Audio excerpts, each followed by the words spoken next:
Let's take a deep breath, relax, and slowly explore the story of shoes.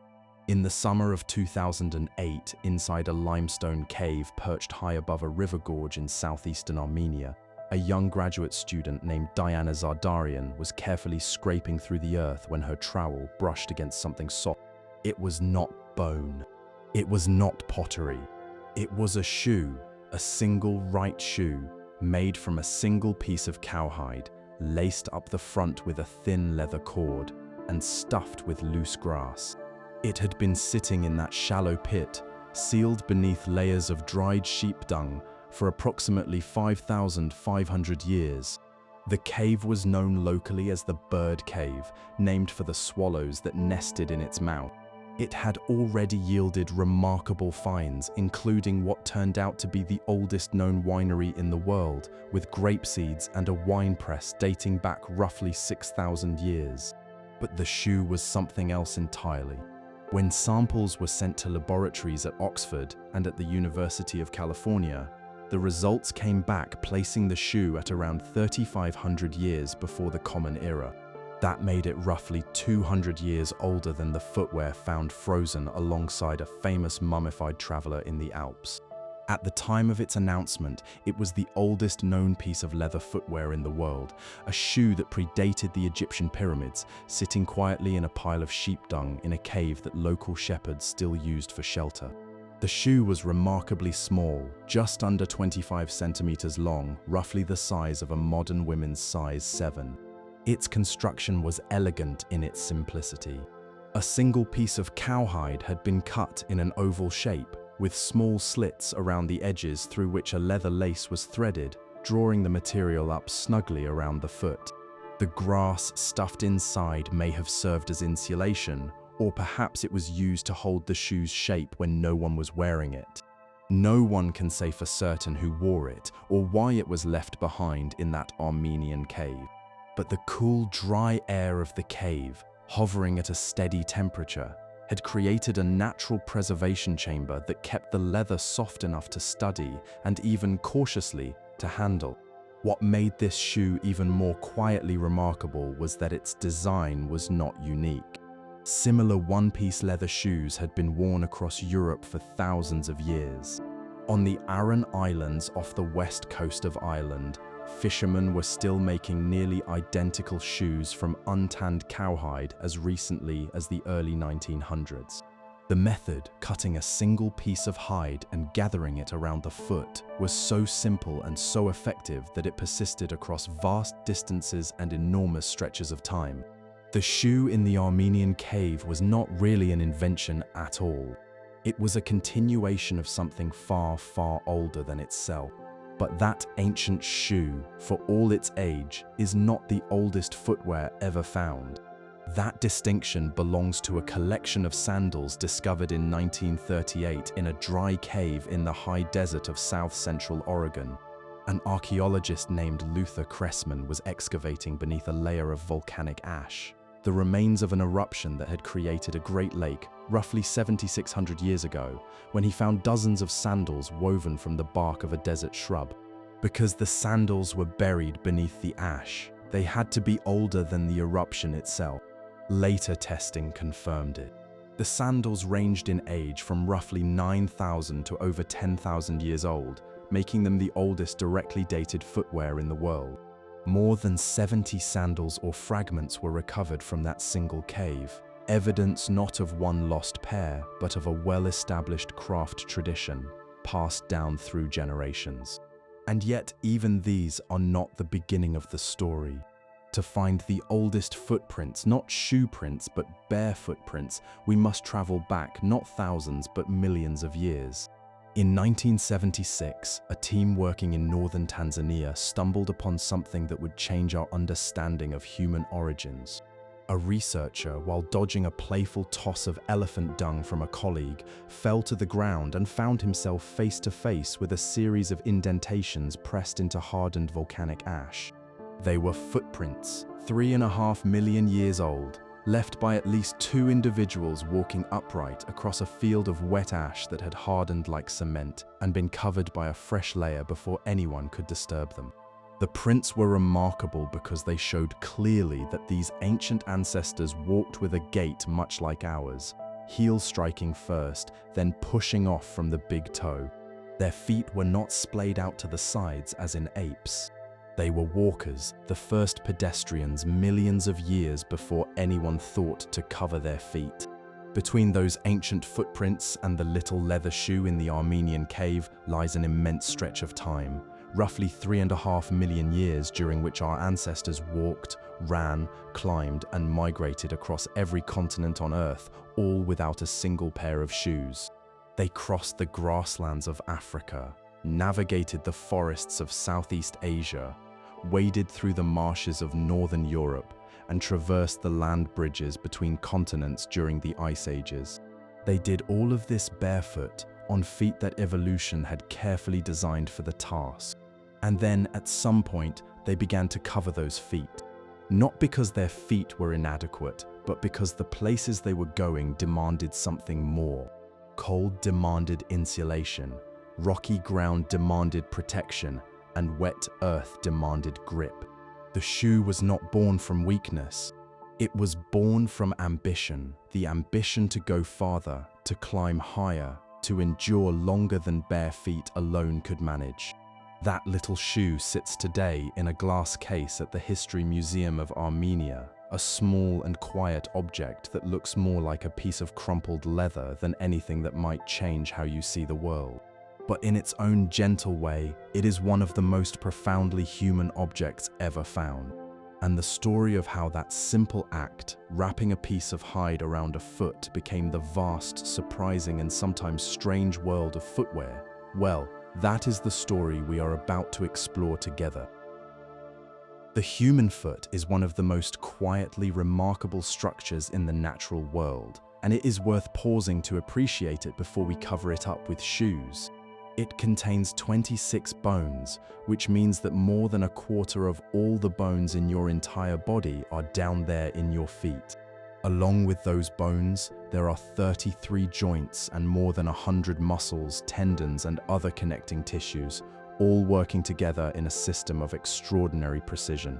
The foot's defining feature is its arch, that gentle curve running along the inner edge of the sole. This arch acts as a natural spring. With every step you take, it flattens slightly, storing energy, and then springs back, releasing that energy and pushing you forward. No other primate has anything quite like it. This simple mechanism saves roughly 17% of the energy that walking would otherwise require. It is, in its quiet way, a masterpiece of engineering. Our closest relatives in the animal kingdom, the great apes, have very different feet. A chimpanzee has flat, flexible feet with a big toe that sticks out to the side, perfect for gripping tree branches. An orangutan can wrap its feet around a trunk as easily as you might grip a doorknob. But the human foot traded all of that tree-climbing ability for something else entirely, the ability to walk and run long distances on open ground. Our big toe lines up with the other toes, serving as the final push-off point in each stride. Our heel bone is enlarged to absorb the shock of each step. Our toes are short because long, flexible toes would waste energy during walking and increase the risk of injury while running. This transformation did not happen overnight. The fossil record tells a story of gradual change stretching back millions of years. Very early ancestors, living about 4.5 million years ago, still had a grasping big toe, suggesting they spent considerable time in the trees. By the time of the species that left those famous footprints in Tanzania about 3.5 million years ago, the foot had become much more like ours, with a clear arch and a big toe pointing forward. And by about 1.5 million years ago, the human foot had essentially reached its modern form. But walking was only the beginning. Some researchers have argued that the human body is not just built for walking, but is specifically adapted for long-distance running. They point to features like the large tendon at the back of the ankle, which stores and releases energy with each running stride, and the large muscles of the buttocks, which are far more developed in humans than in any other primate and are used primarily during running, not walking. Even our short toes, they argue, are a running adaptation. This idea, sometimes called the endurance running hypothesis, suggests that early humans may have been persistent hunters, chasing prey over long distances in the heat of the African sun until the animal simply collapsed from exhaustion. Most mammals cool themselves by panting, which they cannot do while running at full speed, so they overheat during prolonged chases. Humans, with millions of sweat glands across our skin, can cool ourselves far more efficiently, allowing us to keep going for hours in conditions that would overwhelm a horse or an antelope. Some communities in southern Africa practiced this form of hunting well into the 21st century, running down large animals across 15 or 20 miles of open land. And all of this was done barefoot. For millions of years, bare human feet walked across every kind of terrain the planet could offer. They walked on the hot, sun-baked clay of the African plains. They padded through monsoon-soaked river valleys in South Asia. They crunched across frozen ground during the ice ages.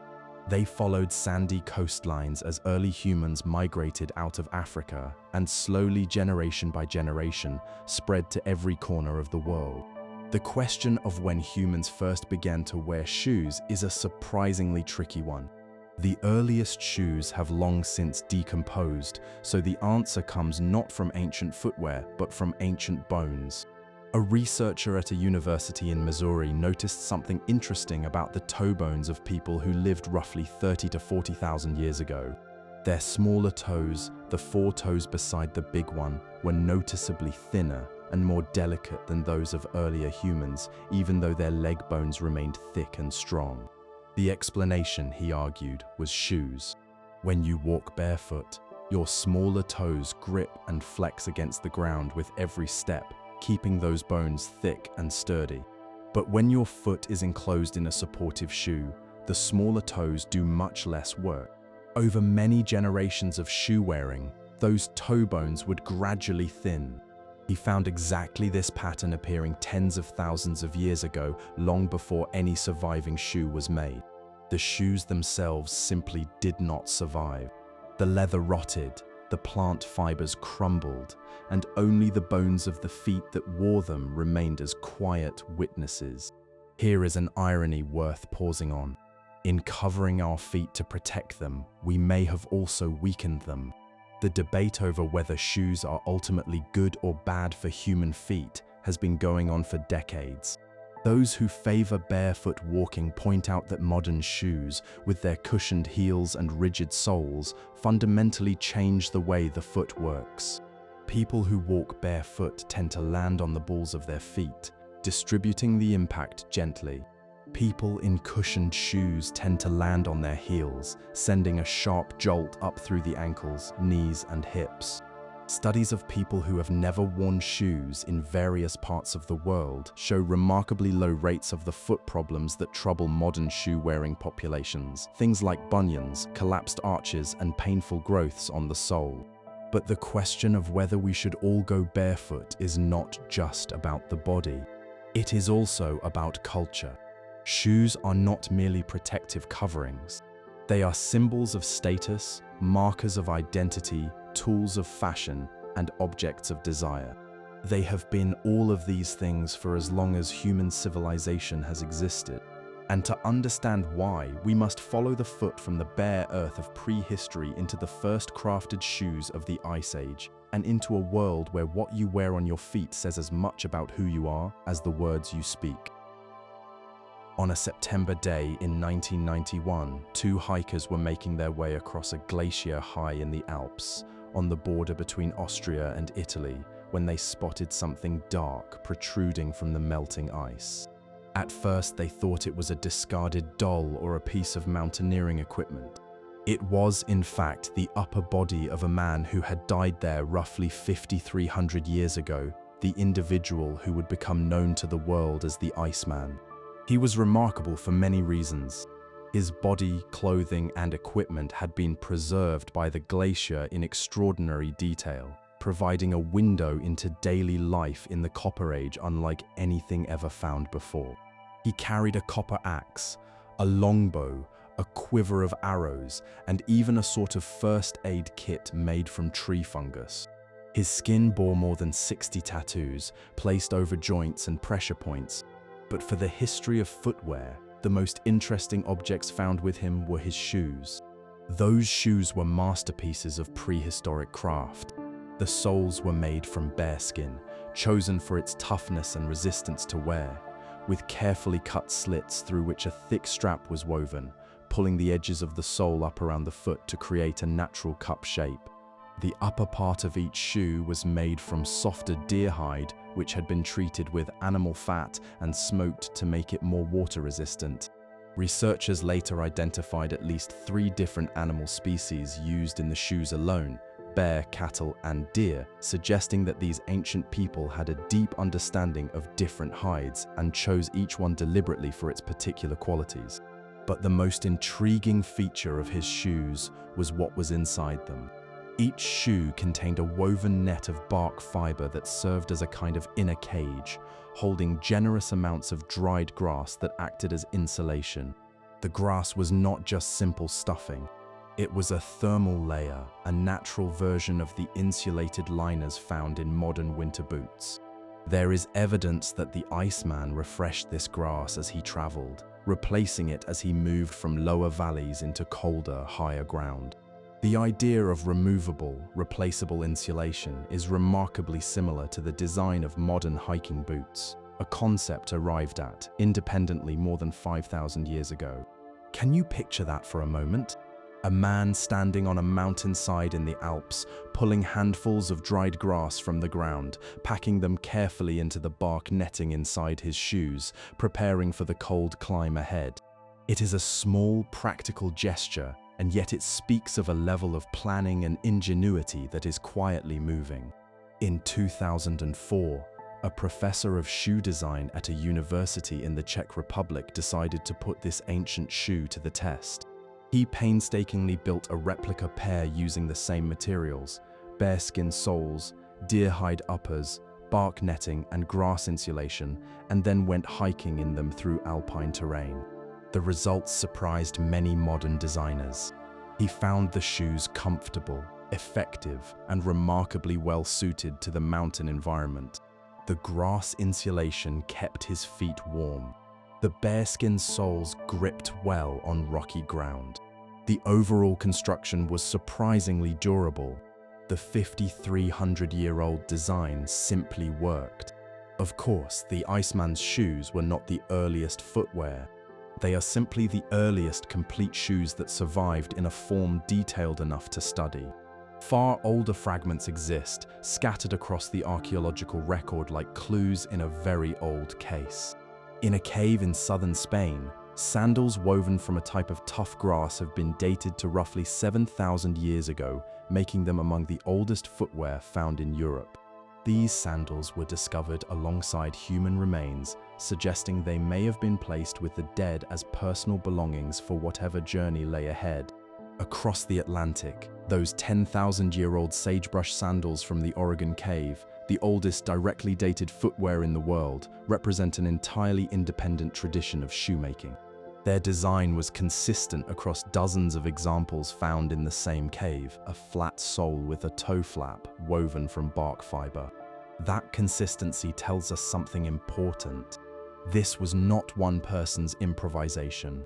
It was a practiced craft, taught and learned, passed down through generations. The materials used in these early shoes tell us a great deal about the ingenuity of their makers. Wherever large animals were hunted, leather was the preferred material. The process of turning a raw animal hide into supple, durable leather is itself a remarkable piece of ancient knowledge, involving scraping, stretching, treating with oils to soften the fibers, and often smoking the hide to improve its resistance to water. Where large animals were scarce, plant fibers served admirably. Bark, rushes, palm leaves, and grasses were twisted, braided, and woven into sandals using skills closely related to those used for basket weaving and rope making.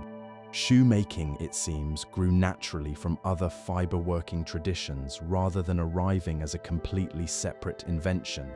As the Ice Ages pushed humans northward into the frigid landscapes of prehistoric Europe and Asia, bare feet and woven sandals were no longer enough.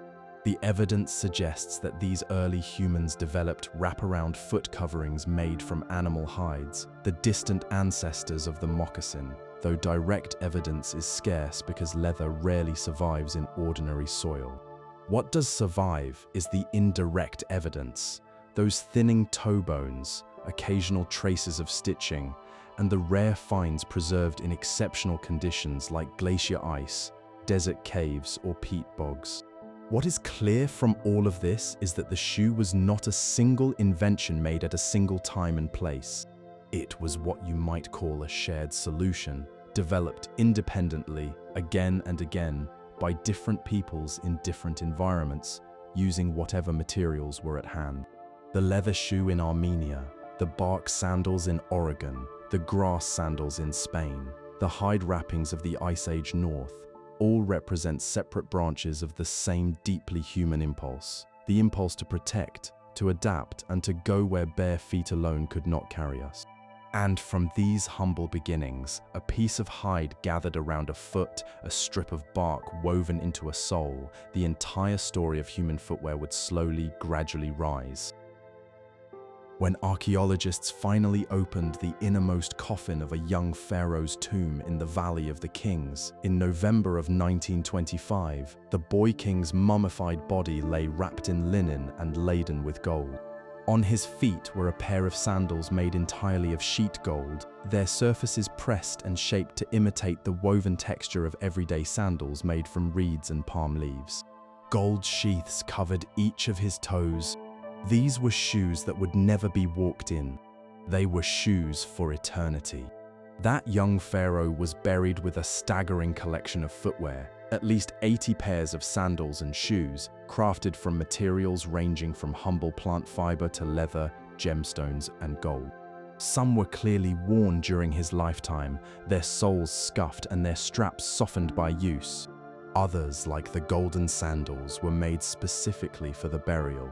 The sheer number tells us something important about the role of shoes in ancient Egyptian life. They were not merely practical objects. They were symbols of power, status, and divine authority. In daily life, the vast majority of ancient Egyptians went barefoot most of the time. Workers in the fields, laborers on the great building projects, servants in the houses of the wealthy, all walked on the hot sand and cool mud of the Nile Valley with nothing on their feet. Sandals, when they were worn, were reserved for special occasions, for travel over rough ground, or for the upper classes. The most common style was made from papyrus, the same versatile plant that gave Egypt its writing material, woven into flat soles with a strap that passed between the first and second toes.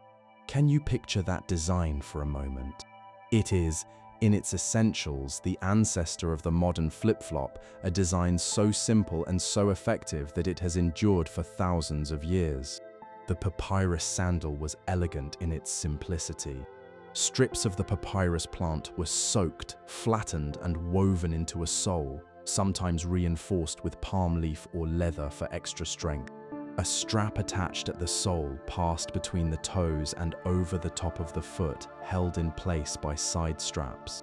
The design was cool, lightweight, and perfectly suited to the hot climate of the Nile Valley. Social rank in ancient Egypt was something you could read from the ground up.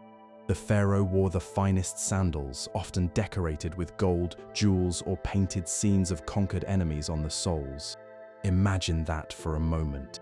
Images of bound captives were painted on the bottoms of the pharaoh's sandals, so that with every step, the king would literally trample his enemies underfoot. The same images appeared on the footrests of royal thrones and on the floors before the royal seat. The symbolism was both literal and deeply felt. To place your foot upon someone was to dominate them completely. Beneath the pharaoh, the upper classes wore sandals made of fine leather, often dyed in bright colors and decorated with gold leaf or beadwork. Priests, when entering the sacred spaces of temples, removed their sandals, a practice that echoes across the world today in the shoe removal customs of mosques, temples, and homes. The belief was that shoes which had touched the ordinary world outside would bring impurity into holy ground. One of the most interesting positions in the Egyptian court was that of the sandal bearer. This was not a lowly servant's role. The sandal bearer walked behind the pharaoh or nobleman, carrying the master's sandals when they were not being worn, which was most of the time, since even great men went barefoot within their own houses and many public spaces. The closeness to the ruler that this role demanded meant that the sandal bearer had to be someone of tremendous trust, and the position often served as a stepping stone to higher office. In tomb paintings, the sandal bearer is frequently shown walking directly behind the seated noble, the sandals held carefully in both hands, a visible mark of the master's importance. Among the young pharaoh's remarkable collection, one pair of sandals deserves a closer look. A pair of his leather sandals, now in a museum in Cairo, feature paintings of bound prisoners on their inner soles. African and Asian captives are shown with their arms tied behind their backs, their faces drawn in expressions of surrender, each painted with the specific features, hairstyles, and clothing that distinguished Egypt's traditional enemies. These were not abstract symbols. They were personalized images of defeat, crushed beneath the pharaoh's feet with every stride he took. The craft of sandal making was well established in ancient Egypt.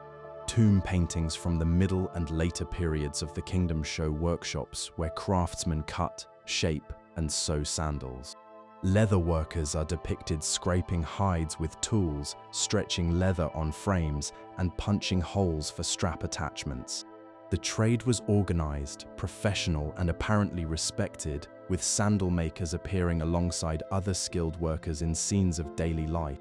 At the workers' village near the Valley of the Kings, where the craftsmen who built the royal tombs lived with their families, records survive of named sandal makers who were paid and respected members of the community. Their wages, like those of all workers at the village, were paid in kind in grain, beer, oil, and linen. Egyptian sandals also played a role in the afterlife. Footwear was regularly included among the goods buried with the dead, placed alongside food, furniture, and tools considered necessary for the journey through the underworld. The golden sandals were an extreme example, but even ordinary Egyptians were sometimes buried with a simple pair of papyrus sandals to ensure they could walk in the next world. Those fragile objects, some of them barely more than a few strands of woven plant fiber held together by the dry desert air, offer a direct physical connection to people who lived thousands of years ago. They walked along the banks of the Nile, through the shadows of the pyramids, across the sun-baked courtyards of temples, and the sandals they wore or did not wear told the world exactly who they were. And while Egypt wove its shoes from the reeds of the river, the civilizations of Mesopotamia, just to the east, were pioneering the craft of leather tanning that would transform shoemaking into something new entirely. In the clay tablet archives of ancient Mesopotamia, among thousands of texts documenting everything from grain inventories to diplomatic letters, there are records of a man whose name has survived for more than 3,000 years. He was not a king or a priest or a warrior. He was a tanner, a man who worked with animal hides, and his skill was so valued by the royal court that he was rewarded handsomely for his craft. In a civilization that measured status in land, livestock, and royal favor, a master of leather was a person of real consequence. Mesopotamia, the land between the two great rivers in what is now modern Iraq, was one of the cradles of leather tanning, and therefore one of the cradles of shoemaking as we know it. The process of turning raw animal hide into durable, supple leather was among the earliest industrial crafts in the region, and its products touched every corner of daily life: shields, harnesses, water containers, writing surfaces, and, of course, shoes. Leather sandals appeared in Mesopotamia around 5,000 years ago, roughly the same time as the earliest Egyptian footwear. But the Mesopotamian approach to shoes was different in important ways. While Egypt favored plant fiber sandals for everyday use, Mesopotamia, with its long tradition of raising livestock, leaned toward leather. The tanning process involved treating raw hides with oils, animal brains, or substances drawn from tree bark and plants, preserving the skin and making it soft enough to work with. The resulting leather was tough enough for the rough terrain of the region and flexible enough to be shaped and sewn into complex forms. The ancient records reveal a surprisingly detailed vocabulary of footwear. There were shoes for the gods, elaborately crafted pieces placed on statues in temples. There were shoes for kings, fine leather sandals decorated with metalwork and dyed in expensive colors. There were shoes for soldiers, sturdy boots designed for the long marches that built and maintained empires. And there were shoes for slaves, or rather the absence of shoes, since going barefoot was, in Mesopotamia, as in Egypt, a mark of servitude. The meaning of shoes in Mesopotamia went beyond simple display. Shoes carried legal and symbolic weight. In several ancient Near Eastern traditions, the act of handing over a sandal served as a formal gesture when making a deal or transferring property. One of the oldest books of the Hebrew Bible references this custom, describing how in earlier times, a man would take off his sandal and give it to the other party to make a transaction final. The shoe stood in for the person, a physical object that represented someone's word, their presence, their commitment. The Assyrian Empire, which rose to power roughly 3,000 years ago, brought significant changes to military footwear. While earlier Mesopotamian peoples had often gone barefoot or worn simple sandals, the Assyrians developed true boots, leather coverings that enclosed the foot and extended up the calf, laced or tied with leather straps.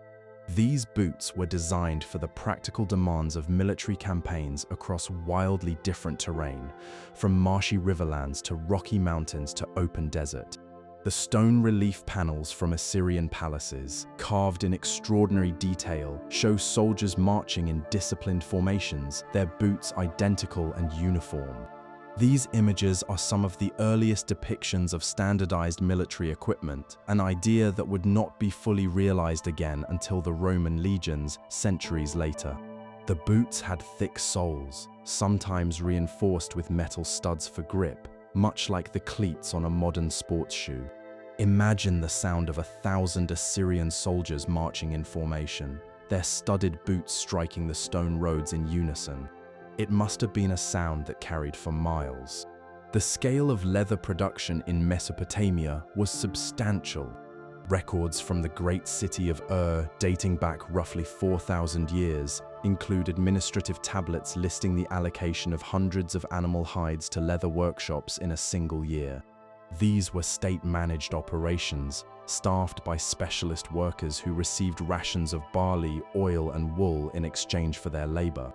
The leather they produced was graded by quality, with the finest hides reserved for royal and religious purposes and lower grades assigned to military and civilian uses. Meanwhile, women in Babylonian society occupied their own place in the footwear hierarchy. Historical sources describe Babylonian women of means wearing white leather shoes adorned with jewels. The color white, which required bleaching the leather, an extra processing step that added both cost and prestige, served as a visible marker of wealth.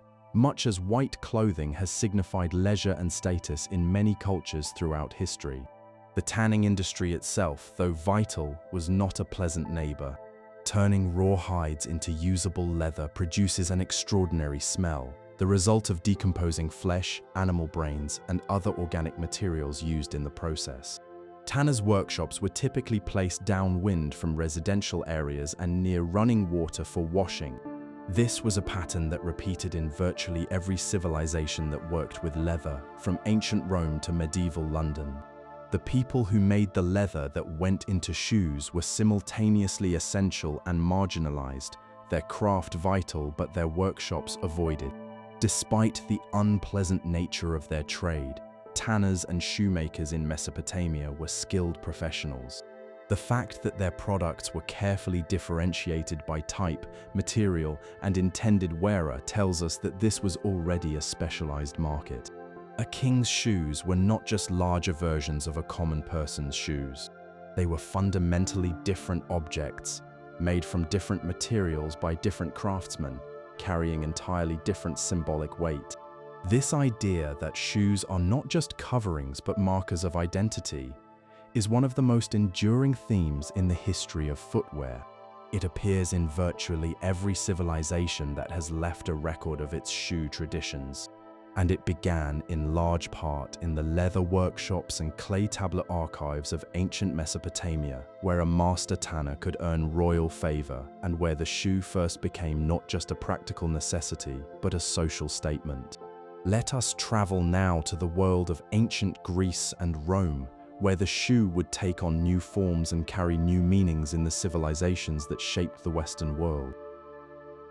In the great open-air theatre on the south slope of the Athenian Acropolis, sometime in the 5th century before the Common Era, an actor stepped onto the stage wearing an unusual pair of shoes.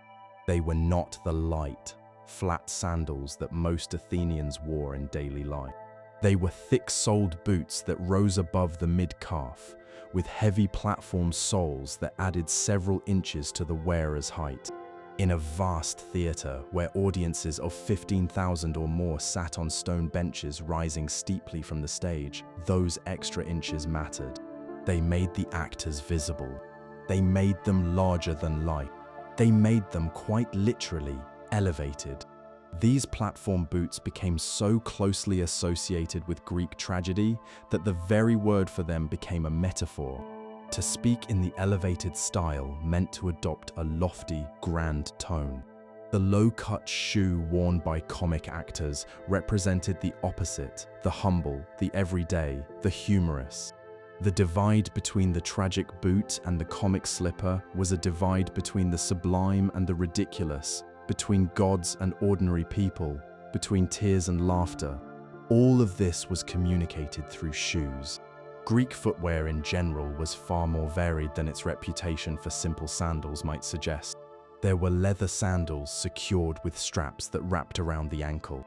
There were shoes made from a single piece of leather gathered around the foot and tied, a design remarkably similar to that ancient shoe from the Armenian cave 3,000 years earlier.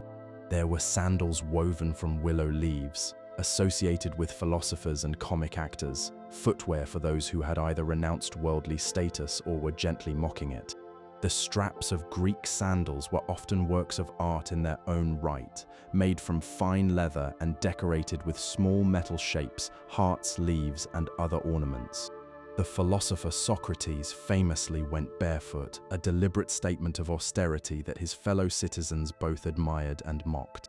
If Greece elevated the sandal to an art form, Rome turned it into an instrument of empire. The most iconic piece of Roman footwear was the military marching sandal, a heavy, hobnailed boot that carried the legions across 3 continents. It was a masterpiece of military engineering. The sole and openwork upper were cut from a single piece of thick cowhide, with the upper designed as a lattice of leather straps that provided airflow while still protecting the foot. The outer sole was attached with small iron nails whose heads were carefully positioned to provide grip and support, much like the studs on a modern football boot. A Roman legion could march 20 miles in a day, day after day, over roads that the Romans themselves had built. The comfort and durability of their footwear was not a luxury. It was a strategic necessity. Imagine the sound of an entire legion marching in hobnailed boots, thousands of iron studs striking stone in rhythm. It must have been a thunderous, terrifying sound for anyone waiting at the other end of the road. It was from this military sandal that one of Rome's most notorious emperors got his name. In the early 1st century, a young boy named Gaius accompanied his father, the general Germanicus, on military campaigns along the northern frontier. The soldiers, charmed by the sight of a 2-year-old, dressed in a tiny soldier's uniform, complete with miniature military boots, gave him a nickname that roughly translates to Little Boot. The name stuck with him, and it followed him through childhood, through his rise to power, through his brief and disastrous reign marked by cruelty and extravagance, and into the history books, where the emperor known as Caligula is remembered forever by the nickname of a child in tiny shoes. Beyond the military boot, Roman footwear was a complex system of social signals. The enclosed leather shoe of the Roman citizen came in different forms depending on rank. Senators wore a special version with distinctive black leather straps. Emperors had their own unique fastenings. Slaves were not permitted to wear citizen shoes at all and went barefoot or in rough sandals. Even the rules about when and where different shoes could be worn were carefully observed. Comfortable shoes in public were considered soft and morally suspect, a sign of weakness. This disapproval of comfort in public footwear, the idea that proper shoes should be formal and perhaps a little constraining, is a theme that would echo through Western fashion for 2,000 years. One of the most touching discoveries in Roman footwear comes from a military fort near a great wall in northern England. Among the personal letters written on thin wooden tablets that survived in the waterlogged soil, several mention shoes. One tablet, from roughly 2,000 years ago, is a letter from a soldier complaining about the quality of his boots and asking for a better pair to be sent from home. Another records a shipment of sandals, socks, and undergarments, everyday necessities requested by soldiers stationed at the cold, wet frontier of the empire. These intimate, personal documents bring the Roman shoe to life as no museum display can, not as a historical artifact, but as a daily need that soldiers worried about, complained about, and asked their families to supply. Roman shoemaking was a substantial industry, with cobblers' workshops found at sites across the empire, from the buried cities near a famous volcano to fortress ruins along the great northern rivers.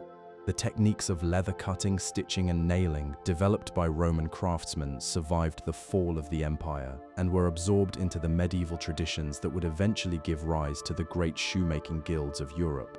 But before we follow that path, the shoe has another journey to make eastward to China, India, and Japan, where it would take on forms and meanings that the sandal makers of Athens and the hobnail drivers of Rome could never have imagined. In the court of a Chinese kingdom, sometime in the 10th century, a dancer performed for the ruler on a stage shaped like a golden lotus flower. According to tradition, she had bound her feet with strips of cloth, bending them into the shape of a new moon, and danced on the tips of her toes with such grace that the entire court was enchanted. Whether this story is legend or history, and scholars have debated it for centuries, it marks the traditional starting point of one of the most remarkable, controversial, and painful chapters in the history of footwear, the Chinese tradition of foot binding. Foot binding would persist for approximately 1,000 years, from its emergence among the elite during the Song dynasty through its gradual spread to the lower classes, and finally to its abolition in the early 20th century.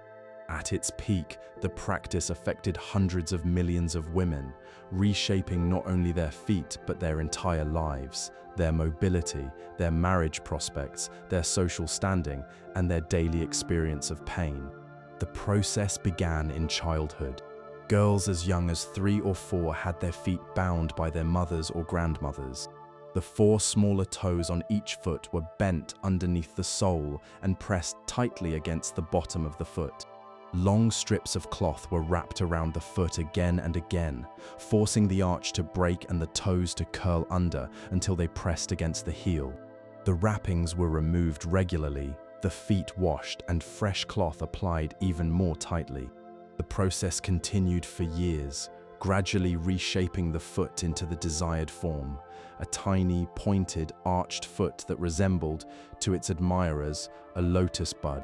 The ideal was the so-called golden lotus, a foot measuring just 3 inches in length. A 4-inch foot was considered acceptable. Feet of 5 inches or longer were dismissed as undesirable. The tiny size was achieved through deliberate bone breaking. The arch was fractured. The toes were broken. The entire structure was permanently compressed into a shape that bore little resemblance to a natural foot. The suffering was immense. Girls screamed during the binding. Many developed infections or worse.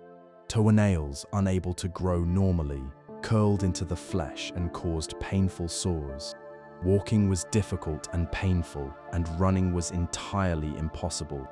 Women with bound feet moved with a distinctive swaying motion that was considered alluring by the beauty standards of the time, but was in reality the result of severe disability. The shoes made for bound feet were among the most exquisitely crafted footwear in history. Tiny, often measuring just 3 or 4 inches in length, they were typically made of silk or satin and covered with elaborate embroidery, designs of flowers, birds, butterflies, and symbols of good fortune. Red was the most common color, especially for wedding shoes, as red symbolized happiness. The quality of the embroidery on a woman's shoes was considered a direct reflection of her patience, skill, and virtue, qualities that made her a desirable bride. But Chinese footwear history stretches far beyond this painful tradition. Centuries before foot binding began, fine leather boots were made for the nobility, while common people wore sandals of woven straw or hemp. During later dynasties, silk shoes with flat soles became fashionable among the upper classes, and the tradition of elaborately embroidered shoes as works of textile art, began to develop. During what is often called the Golden Age of Chinese culture, an explosion of footwear diversity took place. Silk shoes with pointed toes, leather riding boots influenced by Central Asian traditions, and wooden clogs for wet weather all coexisted in the great cosmopolitan cities of the era. Women of the imperial court wore exquisite silk shoes decorated with gold leaf, pearls, and precious stones. Wedding shoes held particular significance. A bride's red embroidered shoes were among the most important items she would bring to her new home, symbolizing her transition from daughter to wife and her hopes for a prosperous marriage. The shoes were often made by the bride herself, and their quality was closely examined by the groom's family as evidence of her domestic abilities. The abolition of foot binding was a long and difficult process. Reformers and missionaries in the 19th century began campaigning against the practice, arguing that it was cruel and harmful. After the revolution that ended the imperial system in 1912, foot binding was formally outlawed, though it persisted in rural areas for decades. A more vigorous campaign followed, and the last documented new case of foot binding was reportedly in the late 1950s. The legacy of foot binding is complex and difficult to reduce to simple categories. For outside observers, it has often been seen as straightforward evidence of the subjugation of women. But historians have pointed out that the practice was perpetuated largely by women themselves, mothers binding their daughters' feet, and that within its cultural context, bound feet were a source of status and even a form of power for the women who bore them. The tiny shoe, with its exquisite embroidery, was a woman's canvas, a medium for artistic expression in a society that offered women few other outlets for creative work. The last generation of women with bound feet survived well into the 21st century. Photographers and filmmakers recorded their stories in the 1990s and 2000s, elderly women in rural areas who had their feet bound as children in the 1930s and 40s. Their accounts reveal a complex mixture of pain, pride, and acceptance. Some mourned what had been done to their feet. Others spoke of their tiny shoes with a kind of wistful fondness, remembering the care they had taken in embroidering them and the admiration they had once received. Today, collections of these tiny shoes can be found in museums around the world, beautiful, painful objects that tell a story simultaneously about footwear and about the extraordinary things that cultures have done to human bodies in the name of beauty, status, and tradition. And now, let us turn to a very different relationship between feet and shoes, one found on the other side of the Himalayas, in the ancient land of India. In one of the great ancient Indian epics, a story retold countless times across South and Southeast Asia for more than 2,000 years, there is a moment of quiet power that has been painted, sculpted, and performed in every generation. A prince named Rama is exiled to the forest for 14 years. His devoted brother Bharata does not want the throne. He rushes into the forest to beg Rama to return. But Rama, bound by duty, refuses. And so Bharata asks for something else. He asks for Rama's sandals. Bharata carries the sandals back to the capital on his head, places them on the royal throne, and governs the kingdom for 14 years, not as king but as a caretaker, ruling in the name of those sandals. Every decree is issued in the name of the footwear. Every audience is held before them. The sandals are the king. It is one of the most powerful expressions of the symbolic weight of shoes in any culture in the world. The style of sandal at the center of this story is one of the oldest and most distinctive forms of footwear in India. It consists of a flat sole, carved from wood and in some cases from ivory, silver, or even gold, with a small post or knob rising from the sole between the big toe and the second toe. There are no straps, no laces, no buckles.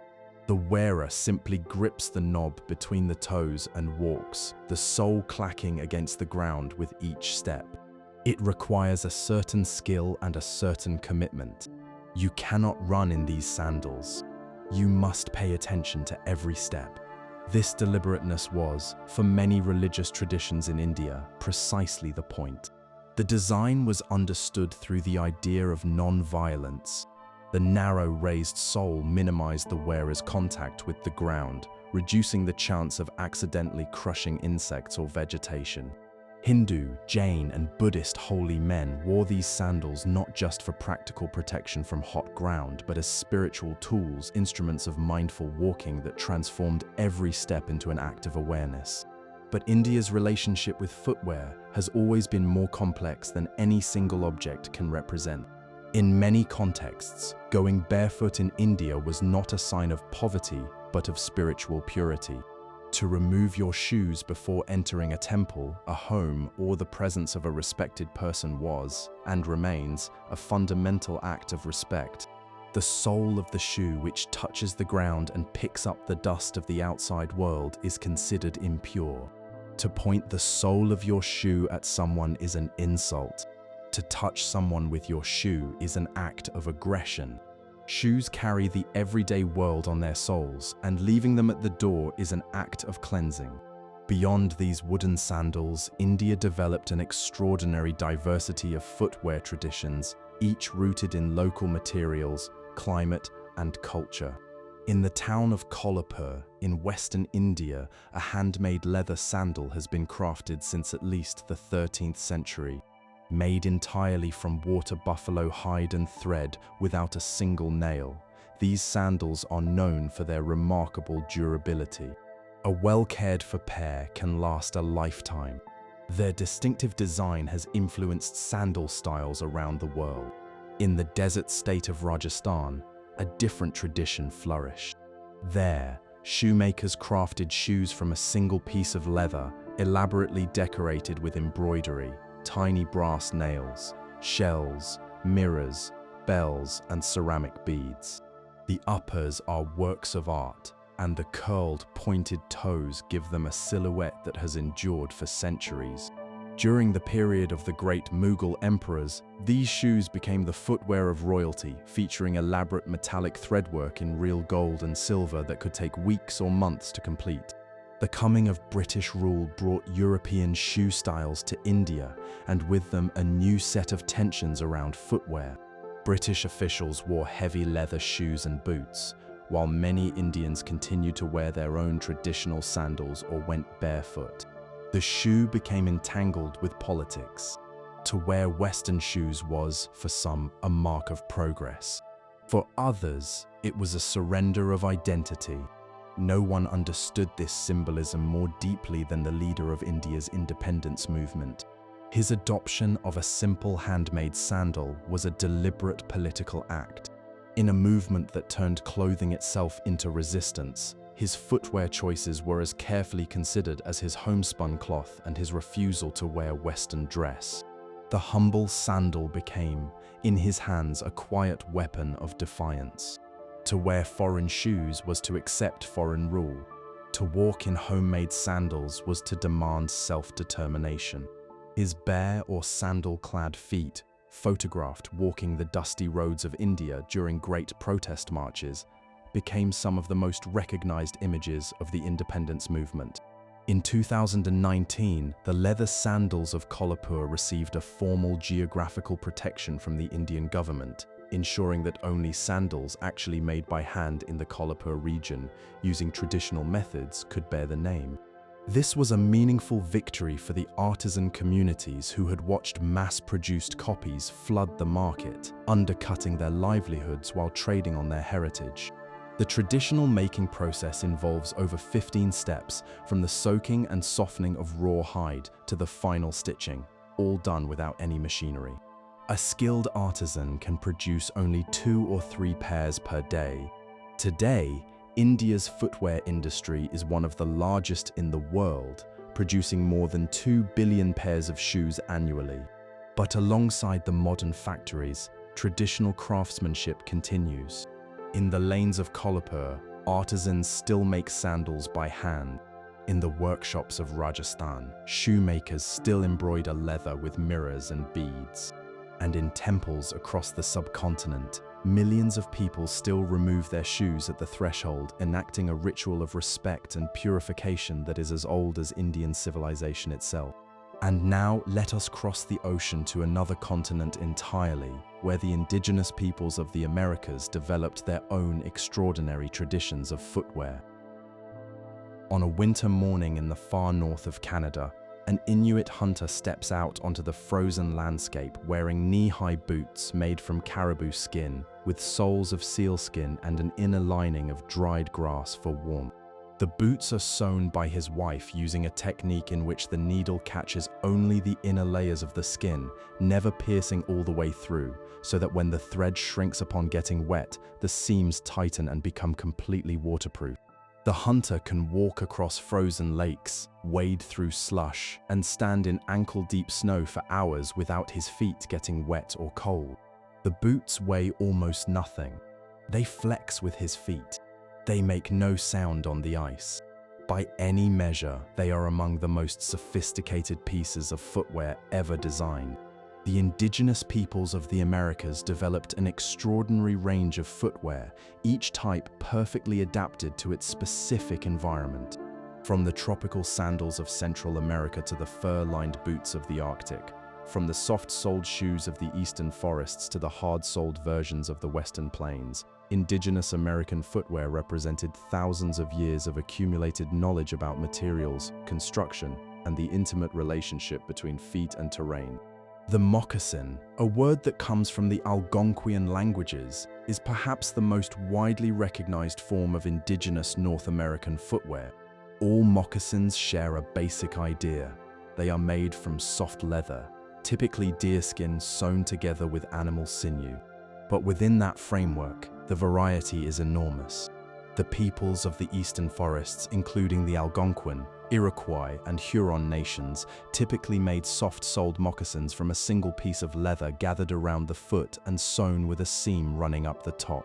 The soft sole, while less durable than a hard one, gave the wearer a remarkable feel for the ground beneath them. A hunter wearing soft-soled moccasins could sense roots, rocks, and branches through the leather and adjust each step accordingly, moving through the forest with almost no noise at all.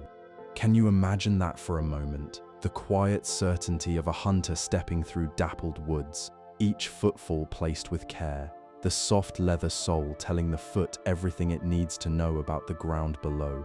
The peoples of the Great Western Plains adapted the moccasin differently.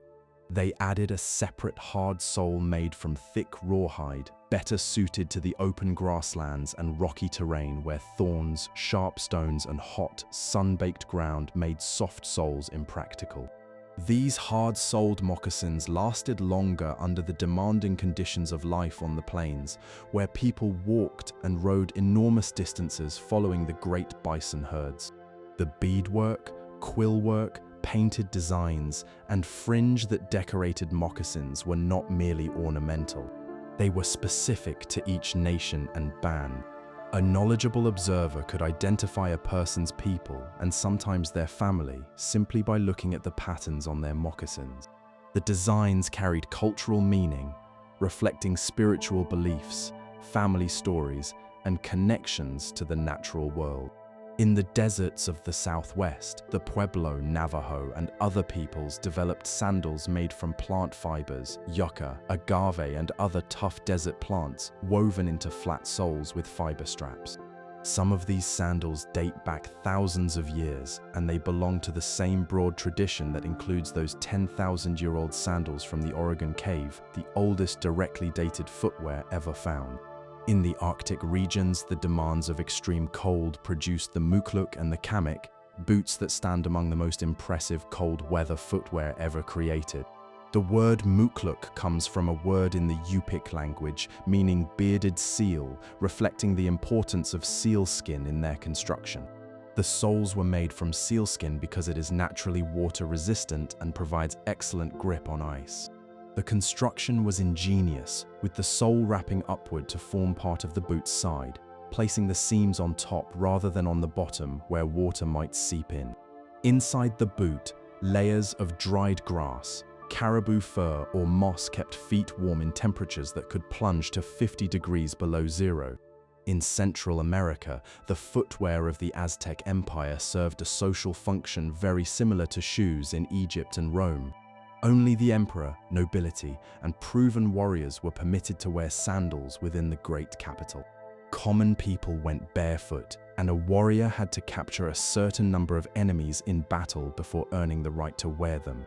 The sandals of high-ranking warriors were often made from jaguar skin, a sign of the wearer's prowess and status. The encounter between indigenous and European cultures had deep effects on these footwear traditions.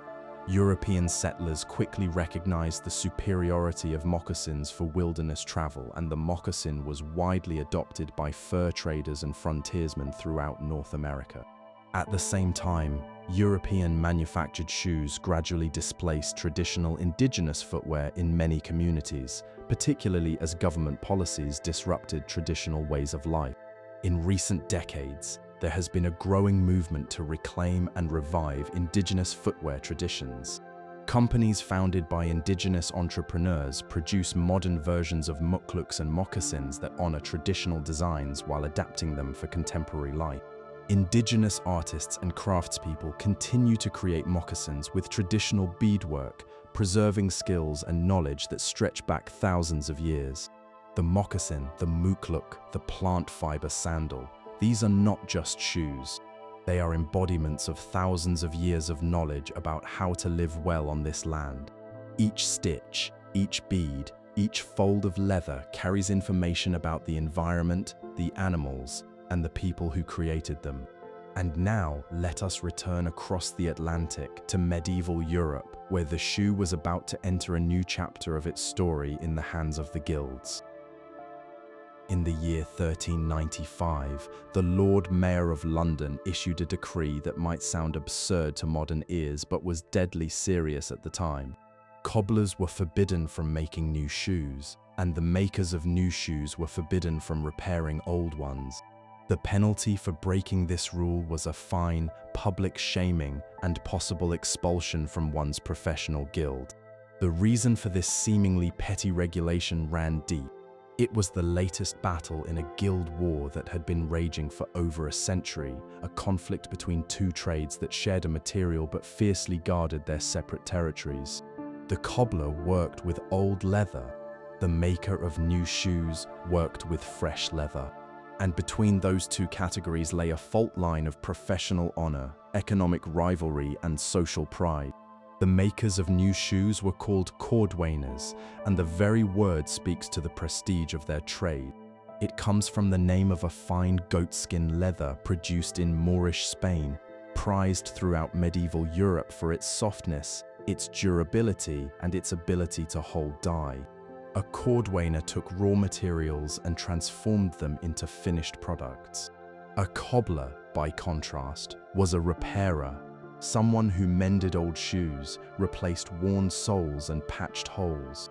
The distinction seems minor today, But in the rigidly structured world of medieval guilds, it was everything. The Guild of Cordwainers in London received its first official rules in 1272, and similar guilds existed in virtually every major European city. Guild membership gave a craftsman the right to practice his trade within the city walls, access to the guild's networks and resources, and a measure of social respectability that set him apart from ordinary laborers. The medieval shoemaker's workshop was typically a small room in the craftsman's own house, opening onto the street, so passers-by could see the work being done and step inside to order a pair of shoes.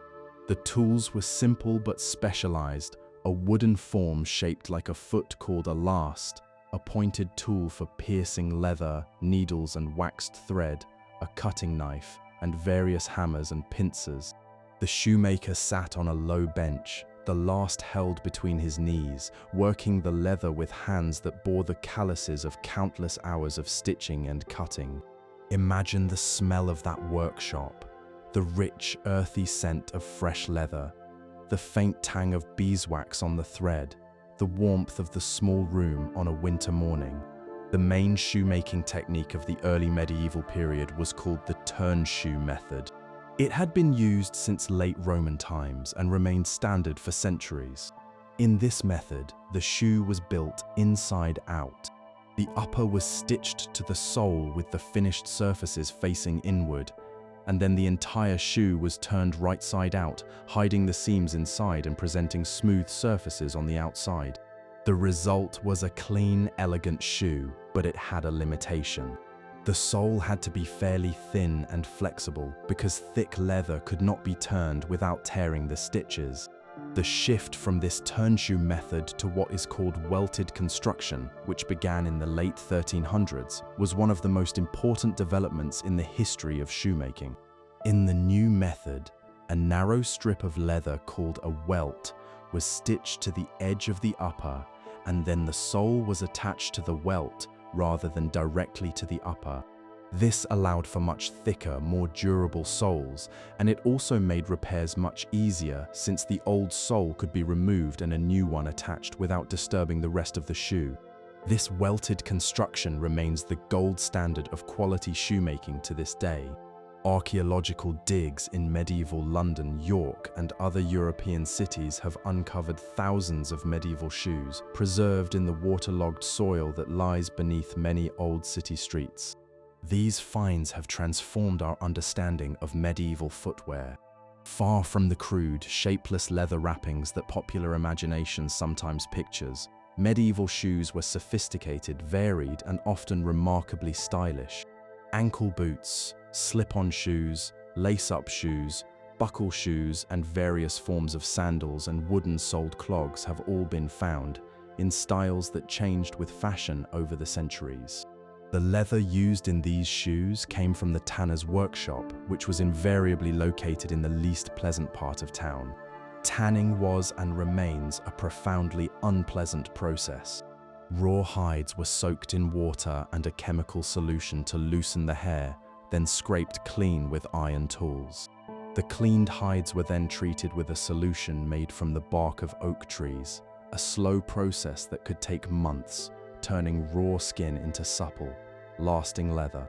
Throughout this process, the tanners waded through their vats, breathing air thick with the smell of rotting flesh and chemical baths.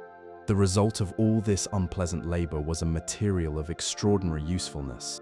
Leather could be cut, stitched, stretched, molded, dyed, stamped with patterns, and polished to a shine. It could be made thick and rigid for soles, or thin and supple for uppers. It could be waterproofed with grease. It was tough enough to last for years and comfortable enough to mold itself to the shape of the foot over time. For all the alternatives that have been developed since, rubber, canvas, plastics, leather remains the material against which all others are measured in the world of fine shoes. Medieval shoe prices varied enormously. A simple pair of working shoes might cost a few pennies, roughly a day's wages for a laborer. Fine shoes for the wealthy could cost several times that, featuring dyed leather in fashionable colors, decorative stitching, and sometimes metal fittings. And in the late medieval period, shoes were about to become the canvas for one of the most extreme fashion statements in European history, a trend so outrageous that it would scandalize the church, provoke royal legislation, and earn its wearers both admiration and ridicule in equal measure. Imagine walking through the streets of London in the year 1380. Among the merchants and monks, the butchers and beggars, you notice a young nobleman picking his way carefully along the muddy cobblestones. He is wearing shoes with toes so absurdly long that they extend nearly 2 feet beyond the end of his actual foot. The pointed tips, stuffed with moss or horsehair to keep their shape, curl upward like the prows of miniature ships. Silver chains run from the shoe tips up to leather straps tied just below his knees, because without those chains, the points would drag on the ground and make walking impossible. He is wearing the height of fashion, and he looks, to our modern eyes, completely ridiculous. These long pointed shoes, sometimes called Poulaines, sometimes called Krakows after the Polish city of Krakow from which the fashion was said to have spread, were one of the most extreme shoe styles in European history. They first appeared in the late 1300s and remained fashionable in various degrees of exaggeration for roughly 100 years. At their most restrained, the pointed toes extended just an inch or two beyond the foot. At their most extreme, they could reach nearly 18 inches past the actual toe. The style was not just about looks. It was profoundly social. The length of your shoe points was directly tied to your social rank. Laws were passed specifying exactly how long each class of person could wear their toe extensions. A prince might be permitted 24 inches, a lord perhaps 12. An ordinary citizen was limited to 6 inches, and the lower classes were forbidden from wearing pointed shoes at all. The message was unmistakable. The amount of useless, impractical shoe extending beyond your toes was a direct measure of how important you were.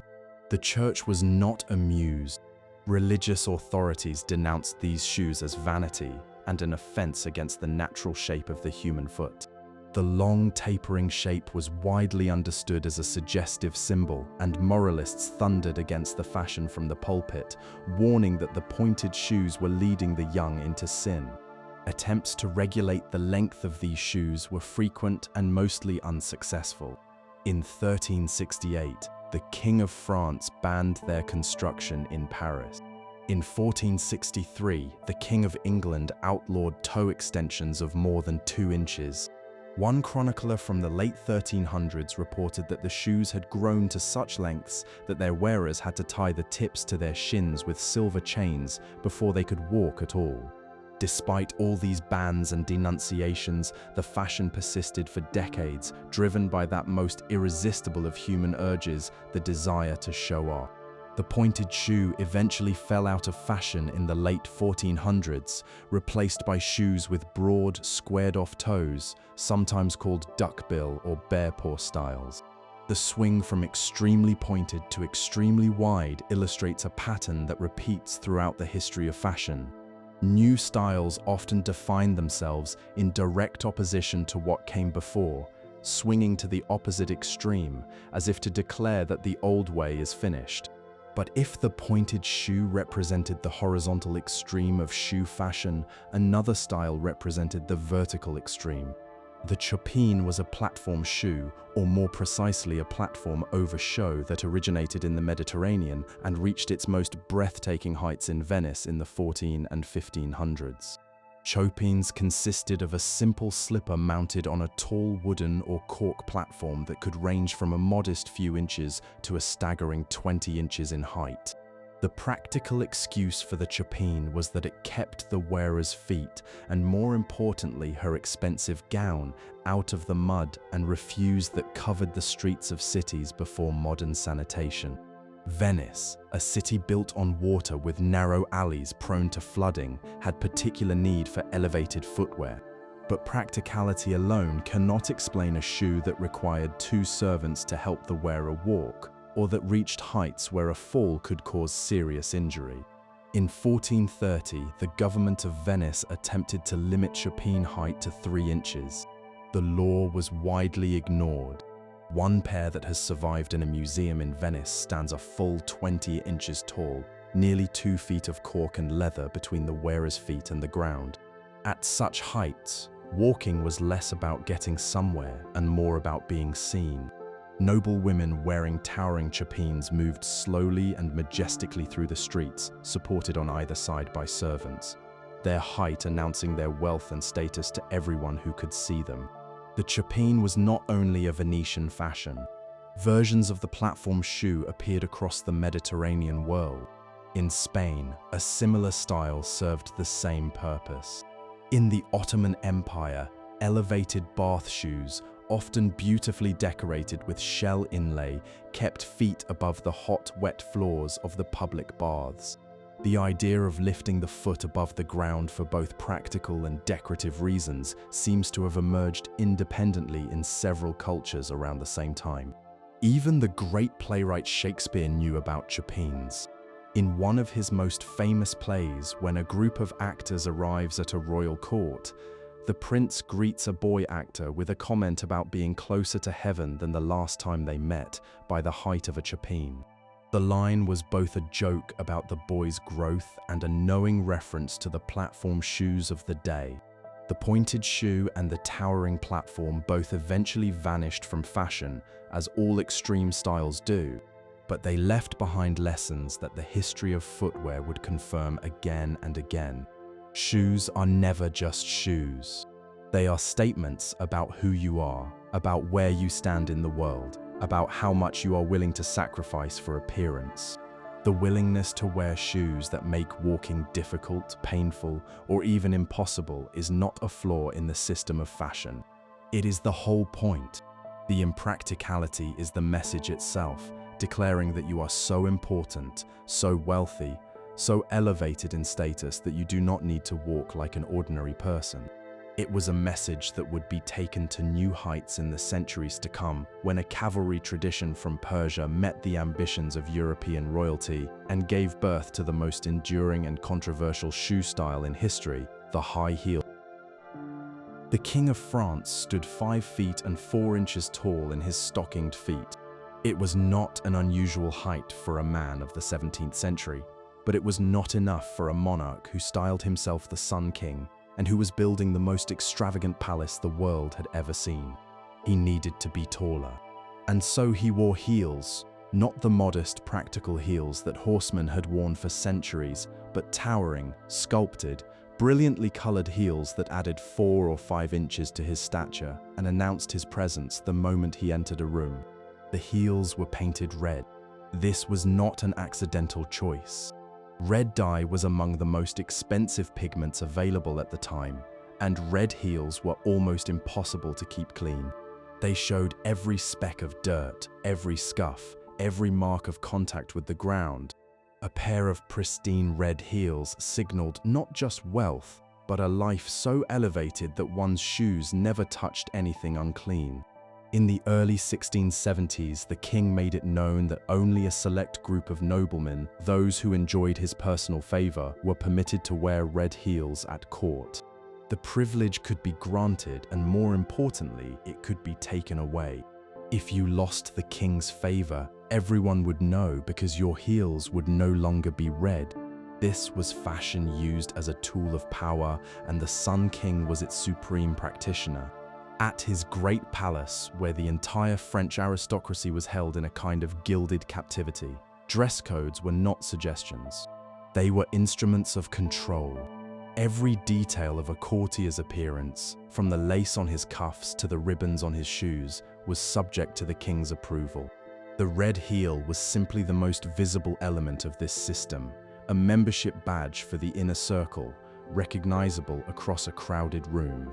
The king's influence on shoes went beyond color. In the 1660s, the elaborate shoe buckle began to replace the decorative rosette as the main ornament of fashionable footwear. Shoe buckles could be made from silver, gold, steel, or base metals set with precious or semi-precious stones. They grew increasingly large and ornate over the following century, reaching their peak of extravagance in the 1770s, just before the revolution swept away the aristocratic world that had created them. The buckles were often the most valuable part of the shoe. Wealthy men and women owned multiple sets that could be transferred between different pairs, and stealing buckles was a recognized category of crime. The heels themselves were objects of craftsmanship. The king's court shoemakers, among the most skilled artisans in France, built heels from layers of leather or wood, shaped and polished to a smooth curve, then painted or covered in dyed leather. In the famous portraits of the era, the king is consistently shown in his red-heeled shoes, legs elegantly posed to show them off. One particularly famous painting from 1701 captures him in a classic power stance that is as much about his shoes as his crown. But the Sun King did not invent the high heel. He made it famous and turned it into a political symbol, but the heel itself came from much farther east, from a horseback tradition that had nothing to do with fashion and everything to do with warfare. The story of how a practical cavalry boot from the plains of Persia became a French courtier's status symbol, and how it eventually became a defining element of modern women's fashion, is one of the most remarkable journeys in the history of clothing. What the king did accomplish, with lasting consequences, was the establishment of the heel as a specifically masculine symbol of power and privilege. Throughout the 1600s and into the early 1700s, high heels were worn by men as much as by women, arguably more so. The most extreme and most expensive heels were typically found on men's shoes. The idea that high heels belong exclusively to women is actually a relatively modern development, emerging gradually during the 1700s as European culture began to draw sharper lines between what men and women were expected to wear. The red heel survived at the Great Palace until the Revolution of 1789, when the aristocratic world that had sustained it was violently torn apart. In the New Republic, the elaborate dress codes of the old order were abandoned, and the red heel vanished along with the class that had worn it. But its echo persists in unexpected places. The pages who attend certain British royal ceremonies still wear red-heeled shoes, a living relic of the fashion that the Sun King made famous more than 3 centuries ago. And in 1993, a French shoe designer, frustrated that the red of a shoe prototype did not match his vision, asked an assistant to hand him a bottle of red nail polish and painted the sole himself. The red sole of that designer's shoes, now trademarked and fiercely protected in courts around the world, is the most direct modern heir to the king's red heels. A continuation of the ancient idea that a flash of red on the foot is the ultimate expression of luxury, exclusivity, and power. But to understand where the heel itself came from, we must travel much further east and much further back in time, to the horseback riders of ancient Persia. In 1599, a diplomatic mission departed from the court of the ruler of the great Persian Safavid Empire and set out on a journey that would take it through the courts of Russia, the German states, and Spain. The mission's primary purpose was military. The Persian ruler wanted European allies against the Ottoman Empire, his great rival to the west. But its cultural impact was unexpectedly profound. The Persian diplomats brought with them their clothing, their customs, and their shoes. And those shoes had heels. The high heel, that most iconic of footwear features, did not originate in the fashion houses of Paris or the courts of any European palace. It was born on horseback, on the vast plains of Central Asia and the Iranian plateau, where mounted warriors needed a way to keep their feet locked in the stirrups. A flat-soled shoe or boot would slide right through a stirrup during the chaos of battle, leaving the rider at risk of losing balance and tumbling off. A heel, a raised ridge at the back of the sole, caught against the stirrup and held the foot in place, allowing the rider to stand up in the saddle, steady his upper body, and draw a bow or swing a sword while his horse galloped beneath him. The heel, in its original form, was a piece of military technology, as practical and as unglamorous as a saddle buckle. The Persian Empire of this era maintained the largest cavalry in the world. and its mounted warriors were renowned throughout the region for their skill and ferocity. The heeled riding boot was standard equipment, as essential to a cavalryman as his bow and his sword. When the Persian diplomats arrived in Europe, they caused a sensation. European aristocrats were captivated by the exotic clothing and accessories of the Persian court, and they were particularly taken with the heeled boots. In the early years of the 1600s, European shoemakers began producing heeled shoes for the wealthy, initially modeled closely on the Persian originals. The heel was embraced not because European noblemen needed to ride horses, though many of them did, but because of its association with the powerful, exotic, and militaristic Persian Empire. Wearing heels was a way of borrowing the aura of Persian cavalry power, of projecting an image of strength and worldly sophistication. The adoption of heels by European men was swift and enthusiastic. By the 1630s, heeled shoes and boots had become standard wear for aristocratic men across Western Europe. The heels were typically between 2 and 4 inches high, made from stacked layers of leather or wood, and often painted or covered in colored leather. They were impractical for walking, since the raised heel shifts the body's center of gravity forward, forcing the wearer to adjust posture and gait. But that impracticality was precisely the point. Wearing heels demonstrated that you were a man of leisure, a man who rode rather than walked, a man whose feet did not need to be practical because his position in life placed him above mere physical labor. Women, seeing the status that heeled shoes carried, began wearing them too. By the middle of the 1600s, heels were worn by both men and women of the upper classes across Europe. But as the century went on, a gradual separation began. Men's heels became broader and sturdier, more overtly connected to their origins as practical riding equipment. Women's heels became narrower and more delicate, reflecting a developing idea of femininity as something refined, decorative, and physically constrained. This separation deepened throughout the 1700s. By the end of that century, men's fashion was moving toward what historians sometimes call the Great Renunciation, the broad shift away from colorful ornamental dress toward the sober, dark, plain clothing that would define Western menswear for the next 2 centuries. Heels were casualties of this shift. Men's shoes became flat, practical, and undecorated, while high heels became increasingly associated only with women. What had started as a piece of Persian military equipment and been adopted as a symbol of masculine power had, over the course of roughly 200 years, been completely reassigned from one gender to the other. This transformation was not inevitable. In the 1600s, there was nothing inherently feminine about a high heel. It was a symbol of military prowess and aristocratic rank, qualities firmly associated with men. The reassignment happened as part of a broader cultural shift in which reason, practicality, and physical capability came to be seen as masculine, while decoration, beauty, and physical restriction came to be seen as feminine. The heel, because it was decorative and restricting, migrated across this divide along with lace, ribbons, wigs, and other elements of earlier fashion. Today, the high heel exists in a state of permanent cultural tension. It is simultaneously a symbol of feminine power and feminine constraint, of freedom and limitation, of beauty and discomfort. Women who wear heels are sometimes praised for confidence and sometimes criticized for conformity. The heel's long journey, from the stirrups of a Persian cavalryman to the floors of modern workplaces, is one of the most extraordinary cultural transformations in the history of clothing. It reveals as much about the shifting meaning of gender, power, and beauty as it does about the history of shoes themselves.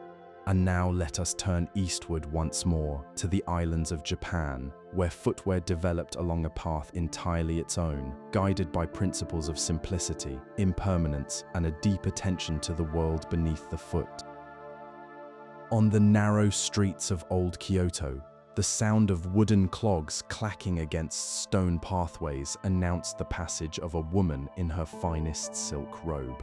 The gita, a flat wooden platform held to the foot with a fabric strap, elevated on two wooden teeth that raised the wearer several inches above the ground, served a purpose as practical as it was graceful. Japanese streets, especially during the rainy season, were often rivers of mud. The long, elaborate fabric of a silk robe, which could represent a small fortune, could not be allowed to drag through the filth.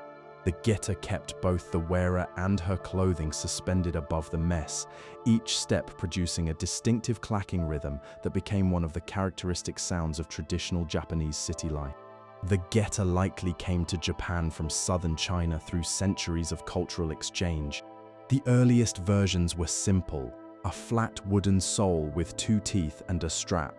But over time, Japanese craftsmen developed an extraordinary variety of styles. One tall, single-toothed version was associated with mountain spirits of mythology and worn by certain monks for walking on steep trails. Another, lacquered and rounded, was worn by apprentice performers in the traditional entertainment districts, its hollow wooden platform creating a distinctive thudding sound. The tallest of these, standing several inches high and lacquered in bright colors, sometimes had a tiny bell hidden inside the hollow base. If the geta was the shoe of the city, the waraji was the shoe of the road. Waraji are flat sandals woven from rice straw, the most abundant and disposable of materials, tied to the foot with straw cords that wrapped around the ankle. They were light, cheap, and utterly expendable. A pair of waraji in constant use lasted only 3 or 4 days, roughly a full day of active walking before the straw wore through and the sandal fell apart. A person who relied on them would need to make roughly 100 pairs per year. This disposability was not seen as a drawback. It was a feature. Waraji could be woven anywhere that rice grew, which in Japan meant almost everywhere. A samurai on a long march could carry extra straw and weave new sandals each evening around the campfire. The skill of making waraji was considered a basic life ability, like building a fire or cooking rice. Even today, certain Buddhist monks in Japan still wear them as part of their traditional practice, and some fishermen in mountain streams use them for their remarkable grip on wet rocks. The tabi, Japan's most distinctive contribution to the world of foot coverings, sits somewhere between a sock and a shoe. Tabi are ankle-high coverings for the feet, made from cotton or silk, with a split between the big toe and the other toes. This split allows the wearer to slide the strap of a geta or sandal between the toes while still keeping the feet covered. The split toe design emerged many centuries ago and became standard for both men and women across all classes of society. Tabi were not merely practical, they were social signals. The color and material of your tabi told others about your rank and the occasion. White tabi, the most formal, were worn on ceremonial occasions and by the upper classes. Dark blue or black tabi were more practical for everyday wear. Specific colors and patterns were associated with particular events, occupations, or levels of formality. The rules of tabi wearing were as carefully observed as any other part of Japanese dress. In the 20th century, the tabi's distinctive split-toe design caught the eye of Western fashion. In 1989, a Belgian designer presented his first collection for his new fashion house and included a leather boot inspired by the traditional Japanese tabi. The designer had been deeply influenced by Japanese aesthetics during a visit to Japan. The split-toe boot became one of the most iconic designs in modern fashion, remaining in the collection for over 3 decades and inspiring countless imitations across the industry. The success of that boot in Western fashion illustrates the global reach of Japanese aesthetic traditions. The split toe, which might seem unusual to Western eyes accustomed to the unified toe shape of European shoes, carries in Japanese culture a sense of balance, mindfulness, and connection to the ground. A rubber-soled version of the tabi, developed in the early 1900s, is still worn by Japanese construction workers, gardeners, and martial artists who value its flexibility and the way it lets them feel the surface beneath their feet. The Japanese approach to footwear, taken as a whole, represents something fundamentally different from the Western tradition. Where Western shoes tend toward enclosure, rigidity, and permanence, Japanese footwear favors openness, flexibility, and the acceptance that things wear out and are replaced. A pair of wooden geta with their exposed teeth are meant to wear down over time. A pair of straw waraji are meant to be used up in days. Even the tabi, the most enduring of Japanese foot coverings, is a light, flexible garment that shapes itself to the foot rather than constraining it. This philosophy of gentle impermanence connects Japanese footwear to broader principles in Japanese culture, the appreciation of beauty in things that are transient and imperfect. It is a reminder that a shoe does not need to be permanent, monumental, or imposing to be meaningful. Sometimes the most profound footwear is the most fleeting. A sandal woven from rice straw by firelight, worn for a day of walking and then quietly let go. And now, let us travel to the lands where Islam has shaped the culture of shoes in ways both practical and spiritual, from the pointed slippers of Morocco to the elevated bath clogs of the Ottoman Empire. In the markets of old Moroccan cities, stacked in bright pyramids of saffron yellow, deep red, indigo blue, and natural tan, soft leather slippers are as much a part of the visual landscape as the minarets and the mosaic tile. These slippers, called babouches, are one of the most elegant and enduring forms of footwear in the world, a shoe that has remained fundamentally unchanged for centuries while everything around it has transformed beyond recognition. The babouche is made from soft, flexible leather, usually goatskin, tanned and dyed in traditional workshops that are among the oldest continuously operating industries anywhere. A crucial detail of its design is that the back of the slipper is deliberately crushed flat, not from wear but on purpose, so that the shoe can be slipped on and off with ease. This is not a casual design choice, it is absolutely essential. In the cultures of the Islamic world, shoes are removed before prayer, before entering a mosque, and often before entering a home. A shoe that you can step into and out of in a single motion without bending down or fumbling with laces is a shoe designed for a way of life in which removing your shoes is a daily, frequent, and sacred act. The practice of removing shoes before prayer is rooted in a moment described in the Holy Scripture of Islam, the account of Moses encountering the divine at the burning bush. In this account, God commands Moses to remove his sandals because the ground where he stands is holy. This is understood in Islamic tradition to establish the principle that shoes, which carry the dust and impurity of the outside world, must not enter a space devoted to the sacred. In mosques around the world, rows of shoes line the entrances, a visible boundary between the ordinary and the divine. Men traditionally wore pointed yellow leather babouches to Friday prayers and special occasions, the yellow dye signaling formal religious observance. Women's versions came in a wide range of colors and were often decorated with embroidery, beadwork, or metallic thread. The craft of making babouches was, and in many cities remains, a specialized trade passed down through families. In one famous Moroccan city, the leather workshops where the hides are prepared have been operating since at least the 1100s, using methods that a medieval craftsman would recognize, soaking hides to remove the hair, then treating them with natural substances to soften and preserve them. Beyond the babouche, the Islamic world produced a remarkable diversity of footwear. In the public bathhouses that were central to urban life across the region, wooden bath clogs kept the feet above the hot, wet floors. These clogs, whose name was inspired by the clacking sound they made on marble, consisted of a wooden sole elevated on two tall pegs. Many were works of art, inlaid with shell, silver wire, or carved with geometric patterns. They served as luxury items as well as practical ones, and beautifully decorated versions were given as wedding gifts. The Ottoman Empire, which at its height stretched from the edges of Central Europe to the Arabian Peninsula, produced some of the most elaborate footwear in the Islamic world. Court shoes were made from fine leather, velvet, or silk, embroidered with gold and silver thread, and sometimes decorated with precious stones. The elevated bath shoes of the Ottoman elite could reach heights comparable to the Venetian Chopines we explored earlier, keeping the wearer's feet above heated marble floors while displaying the wealth and taste of their owner.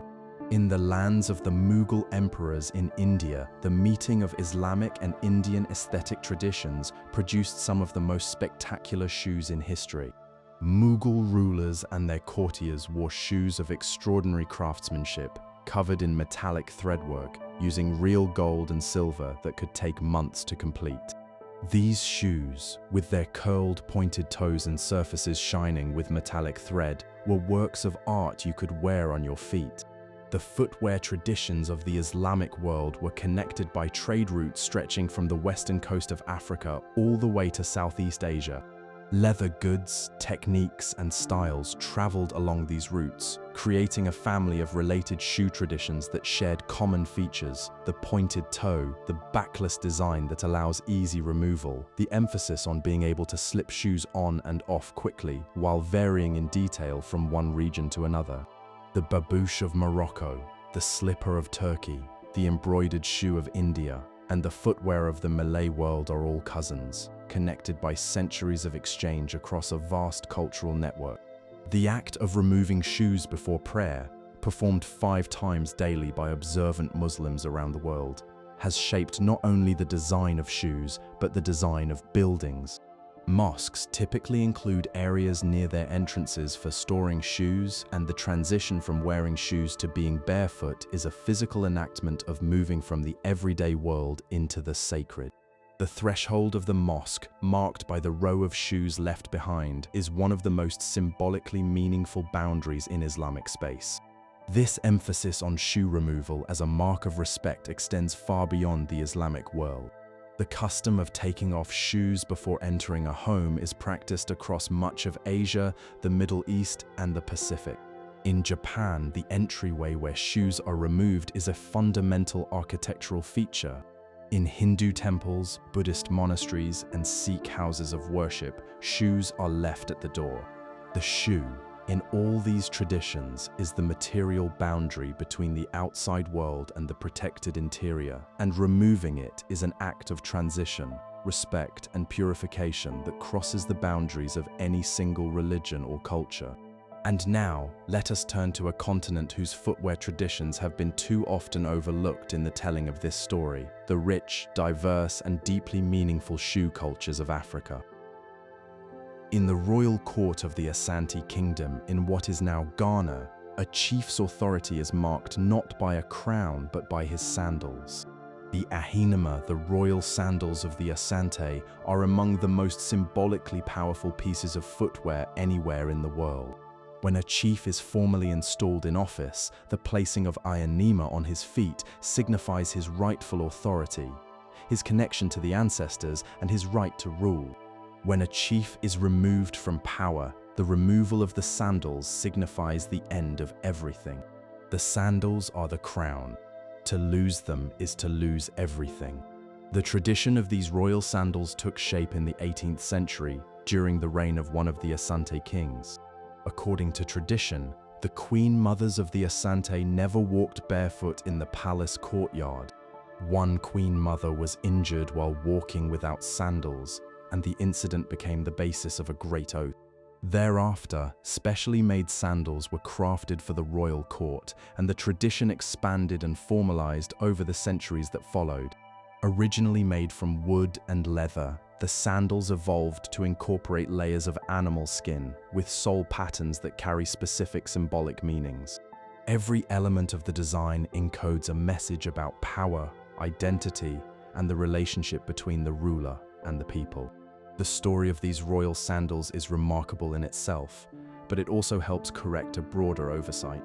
African footwear traditions have been systematically underrepresented in the global history of shoes, often reduced to a single footnote in accounts that devote entire chapters to European, Asian, and Middle Eastern footwear.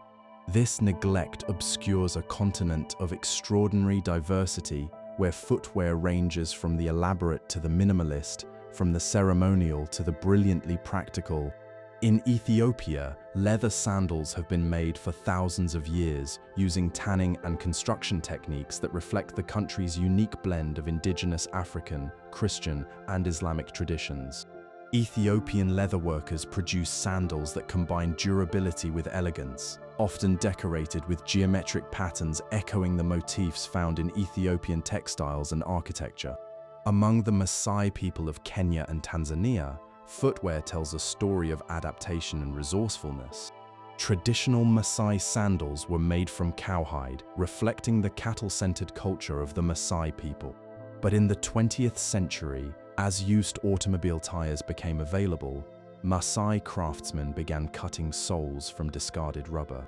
These sandals, sometimes called 10,000-mile shoes, are extraordinarily durable, virtually waterproof, and available at almost no cost. The Maasai tire sandal is a quiet masterpiece of recycling, a shoe that transforms industrial waste into functional footwear.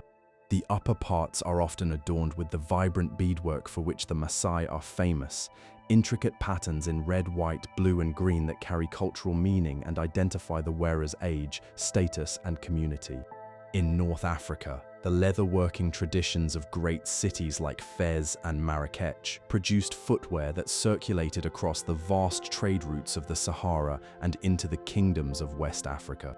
The trans-Saharan trade was one of the great commercial networks of the medieval and early modern world, carrying goods, techniques, and cultural practices, including shoemaking traditions, between the Mediterranean and the lands to the south.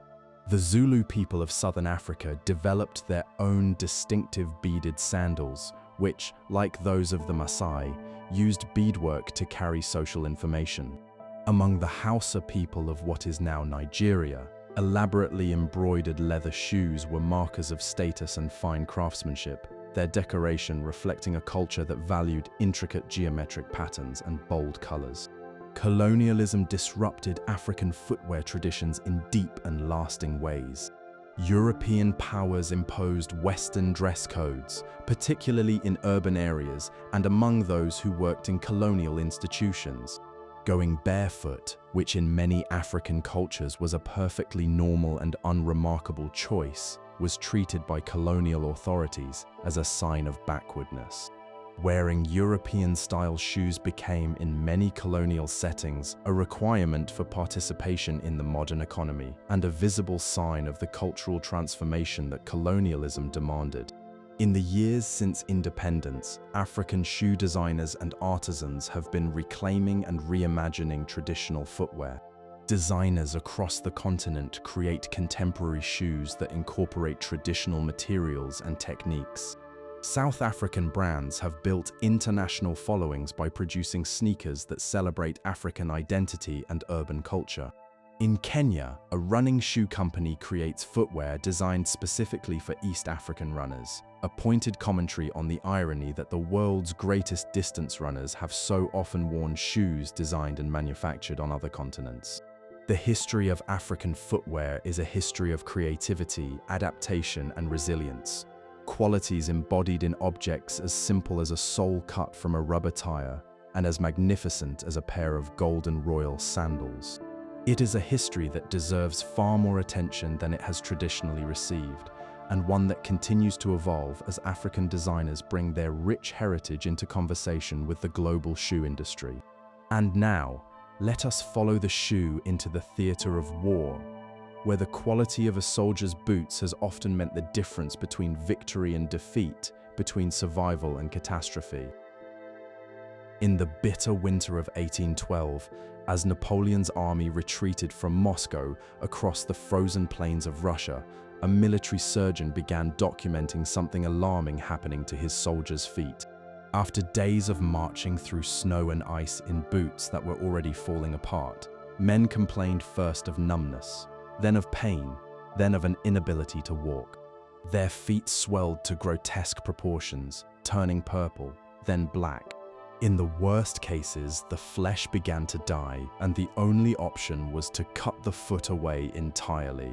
The surgeon was recording the first medical descriptions of a condition that would a century later become grimly familiar to millions of soldiers in another war. The disaster of Napoleon's Russian campaign was, in significant part, a disaster of footwear. The French army had set out for Moscow in the summer with boots designed for the mild weather of Western Europe. By the time the retreat began in October, those boots had been worn through by months of marching. Replacement boots were simply unavailable. Winter descended, and hundreds of thousands of soldiers found themselves trudging through snow in disintegrating shoes, their feet exposed to conditions that human bodies were never designed to endure. Of the roughly 600,000 soldiers who crossed into Russia, fewer than 100,000 came home. Many died not from battle but from cold, hunger, and the failure of their equipment, including their boots. The lesson of that disaster, that armies depend on their feet as much as their stomachs, was not new. The Roman legions had understood this 2,000 years earlier. Their hobnailed military sandals with adjustable leather straps and iron-studded soles were a triumph of military design that allowed soldiers to march 20 miles a day on roads they themselves had built. The Romans even had specialized winter boots lined with fur for cold weather campaigns. Their attention to military footwear was a real factor in their ability to project power across 3 continents for 5 centuries. But the history of military footwear is also a history of suffering and the painful gap between what soldiers need and what they actually receive. War after war produced its share of footwear disasters, soldiers marching in shoes that fell apart, in boots that rubbed their feet raw, in footwear that offered no protection against mud, water, or cold. The British general who defeated Napoleon made his own contribution to the history of military boots by redesigning them. He instructed his shoemaker in London to take the fashionable tall cavalry boot of the day and modify it into something more practical, eliminating the decorative details, lowering the heel and cutting the boot closer to the leg for a more comfortable fit. The resulting boot, which became known by the general's name, was an immediate success, adopted by officers and soon by civilians. It remained the dominant style in men's footwear for decades. But the most dramatic transformation of that boot came over a century later during the First World War.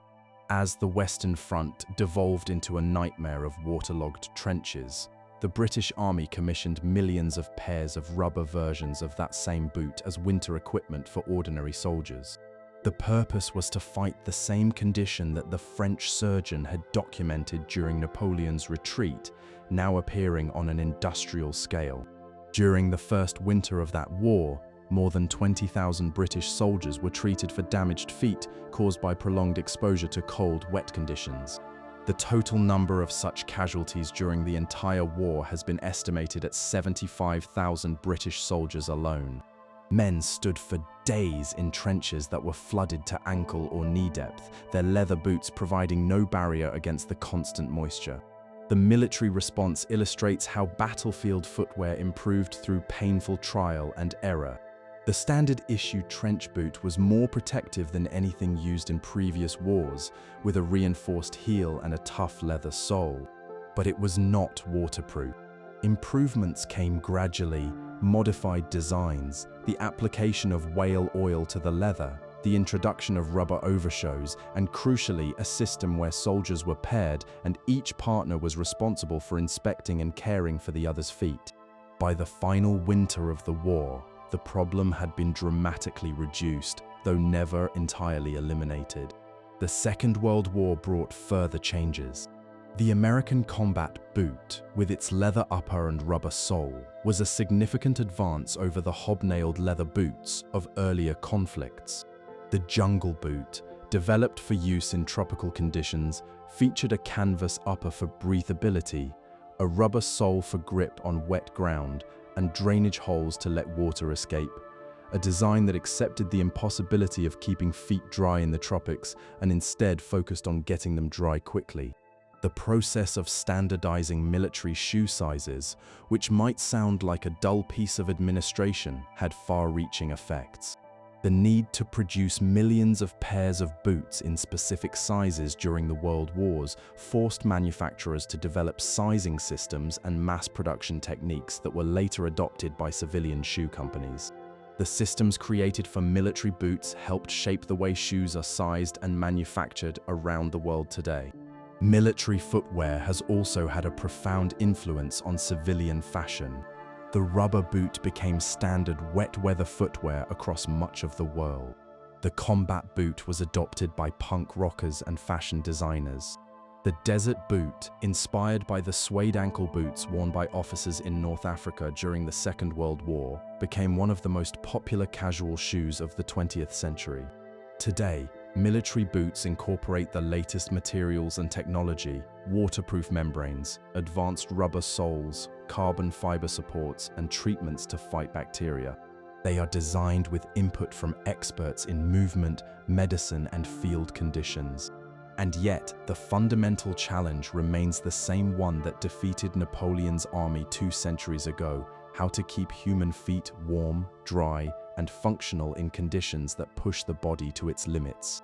And now there is something else worth knowing: the story of a single inventor who changed the shoe industry forever. A young man from a faraway country who arrived in a small American city and transformed the way shoes are made. In the shoe factories of a small city in Massachusetts in the 1870s, every other step of the shoemaking process had been taken over by machines. Machines cut the leather. Machines sewed the uppers. Machines attached the heels.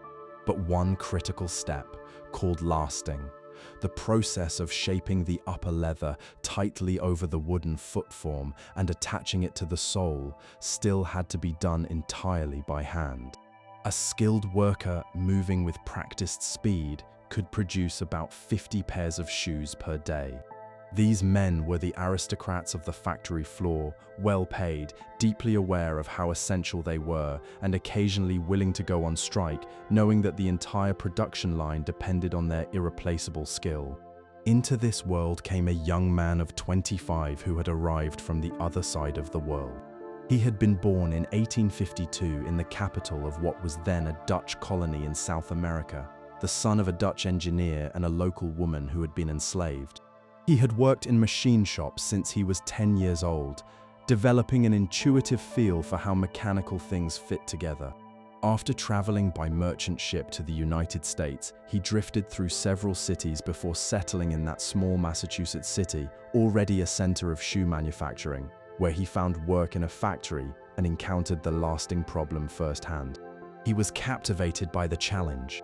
Hand lasting required a complex sequence of movements, grasping the leather, stretching it over the curves of the form, folding and tucking it at the toe and heel, and hammering in small nails to hold it in place. Many engineers had tried to build a machine that could replicate these movements, and all had failed.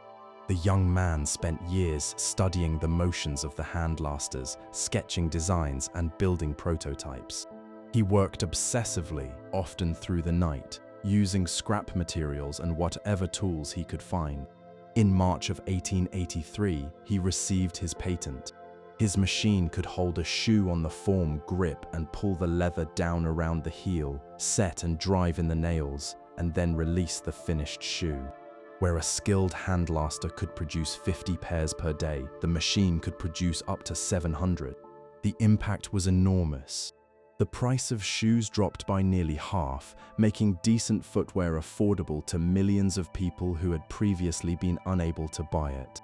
The shoe industry, freed from its bottleneck, expanded rapidly. The small Massachusetts city became known as the shoe capital of the world. A company was formed to manufacture and market the invention, and the young inventor was given a substantial stake. But he did not live to see the full impact of what he had created. Years of overwork and exposure to the harsh conditions of the factory, the leather dust, the chemical fumes, the long hours in poorly ventilated rooms had worn down his health. He contracted the lung disease that was the great scourge of the industrial working class, and he died in August of 1889, just 1 month before his 37th birthday. He had not married.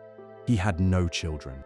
He left his shares in the company to the church in town that had been one of the few institutions to welcome him as a black man in a predominantly white city. His story is one of extraordinary individual brilliance. but it is also a story about the broader transformation of shoemaking from a craft into an industry. His machine was the final piece in a chain of mechanization that had been building throughout the 1800s. Earlier machines had already taken over the stitching of uppers and the sewing of soles. His invention completed the process, making it possible for an entire shoe to be produced by machine from start to finish. The consequences for the workers who had previously made shoes by hand were devastating. The handlasters, the skilled elite of the factory, were rendered unnecessary almost overnight.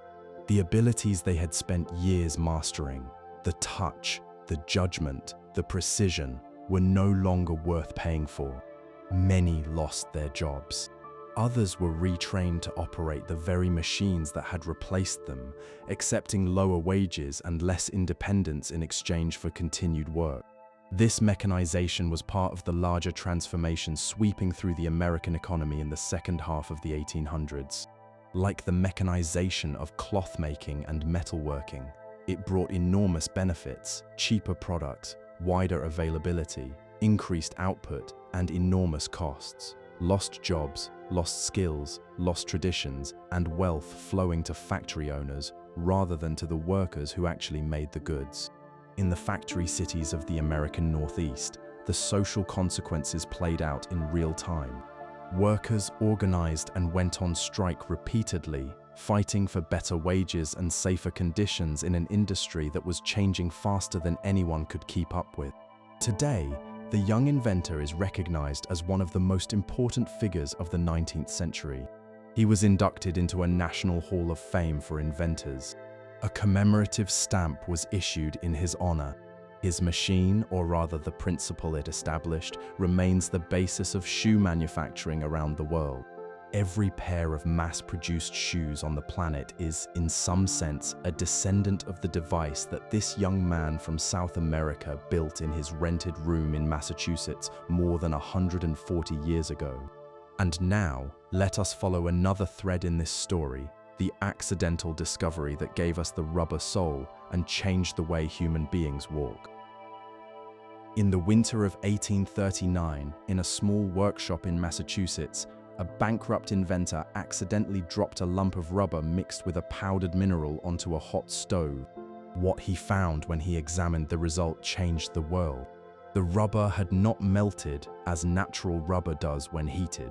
Instead, it had transformed into a firm, elastic, durable material that kept its shape across a wide range of temperatures. He had stumbled upon the process of treating rubber with heat and a mineral to make it stable. And in doing so, he had unknowingly set in motion the creation of the sneaker, the rubber boot, and the entire modern footwear industry. Before this discovery, natural rubber was a deeply frustrating material. In warm weather, it became sticky and soft, losing its shape and developing a terrible smell. In cold weather, it turned stiff and brittle, cracking and splitting apart. Shoes made from untreated rubber were only usable in a narrow range of temperatures, which severely limited their practical value. The inventor spent years of poverty, debt, and ridicule experimenting with ways to make rubber behave. The accidental discovery on the hot stove was the reward for all that obsessive searching. He patented the process in 1844, though he would spend much of his remaining life in patent disputes and would die still deeply in debt. The effect on footwear was not immediate, but when it came, it was transformative. Even before this discovery, a company in Liverpool, England, had begun producing simple canvas shoes with rubber soles designed for wearing at the beach. These early rubber-soled shoes were crude and not particularly useful, limited by the shortcomings of untreated rubber.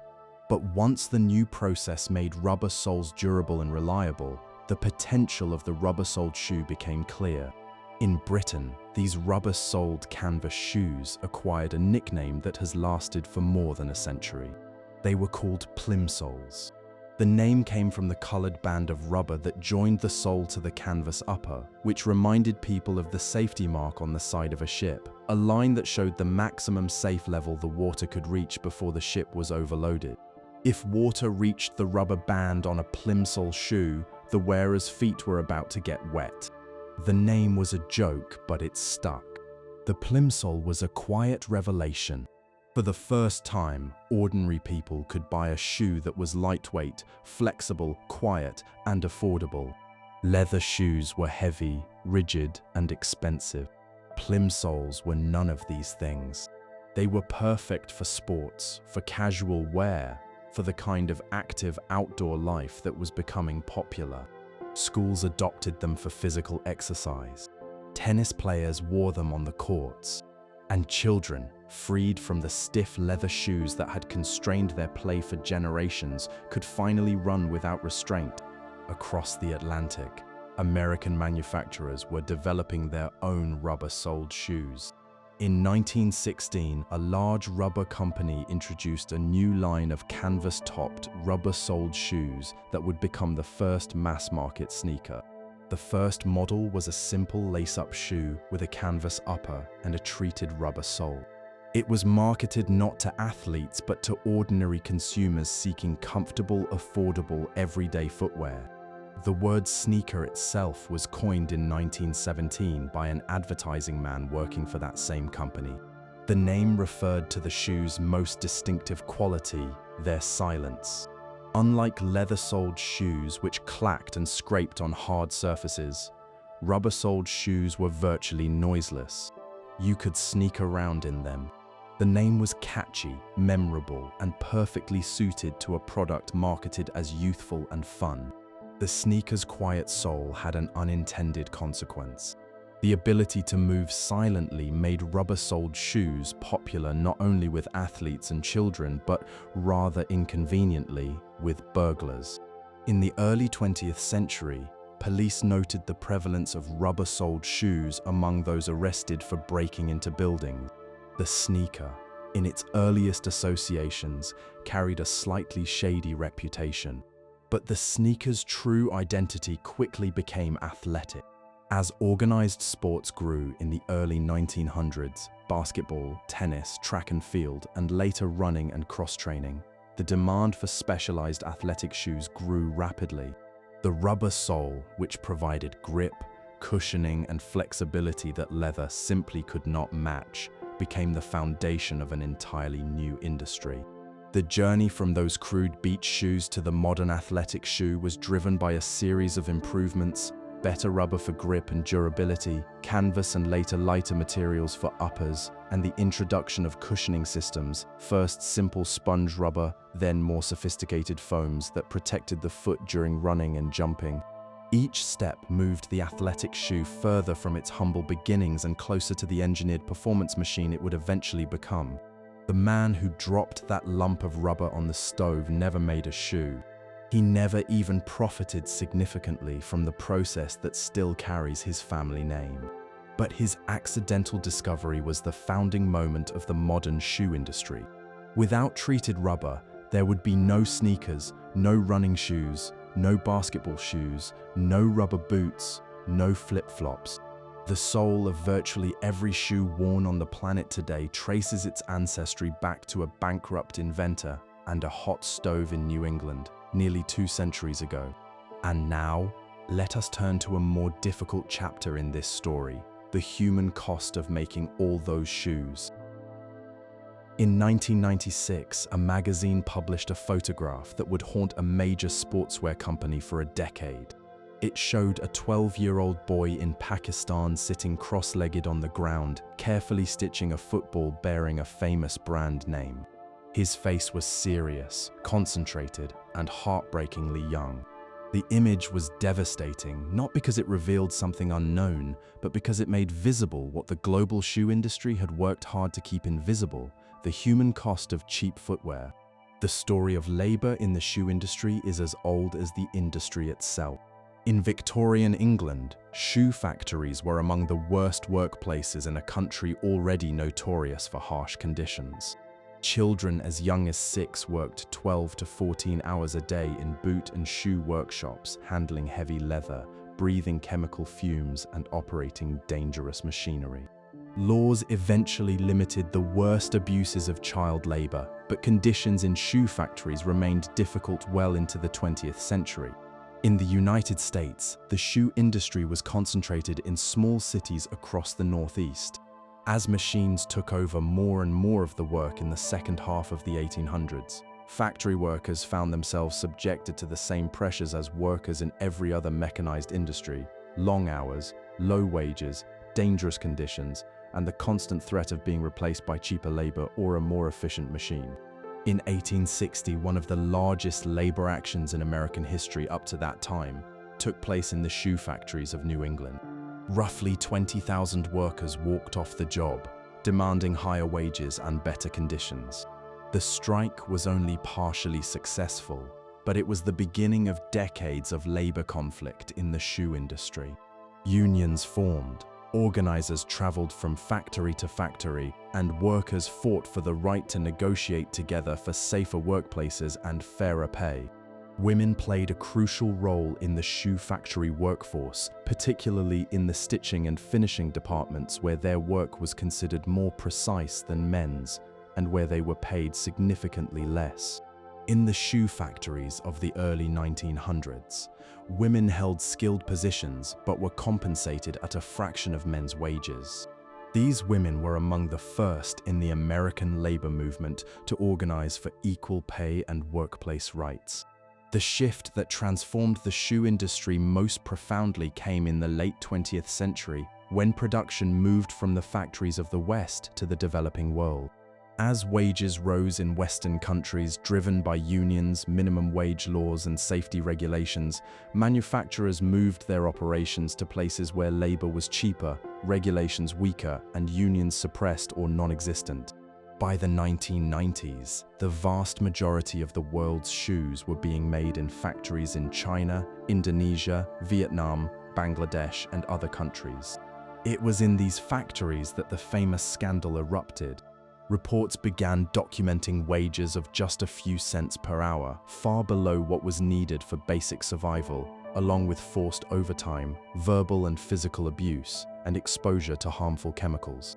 Further investigations revealed child labor in the supply chain, particularly in Cambodia and Pakistan, where children stitched shoes and sports equipment 7 days a week for crushing hours. The magazine photograph of the 12-year-old boy was the tipping point. Public outrage forced the company into a crisis that threatened its carefully cultivated image. The head of the company initially dismissed the criticism but eventually acknowledged the problem, admitting that the brand had become associated with exploitation and abuse.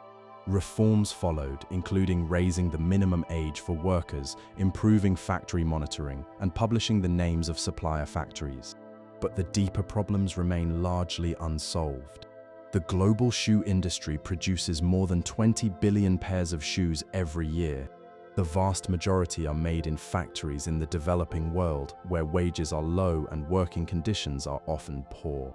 A pair of shoes that costs $150 at a store in Europe or North America may have been assembled by a worker earning just a few dollars for an entire day's labor. The people who make the shoes can rarely afford to buy them. The rise of fast fashion in the 21st century has made things worse. The demand for cheap, trendy footwear, shoes that cost $20 or $30 and are designed to be worn for a season and then thrown away, pushes manufacturers to cut costs at every possible point. In the race to the bottom, factory workers bear the heaviest burden: lower wages, faster production demands, and the constant threat of losing their jobs to an even cheaper factory somewhere else.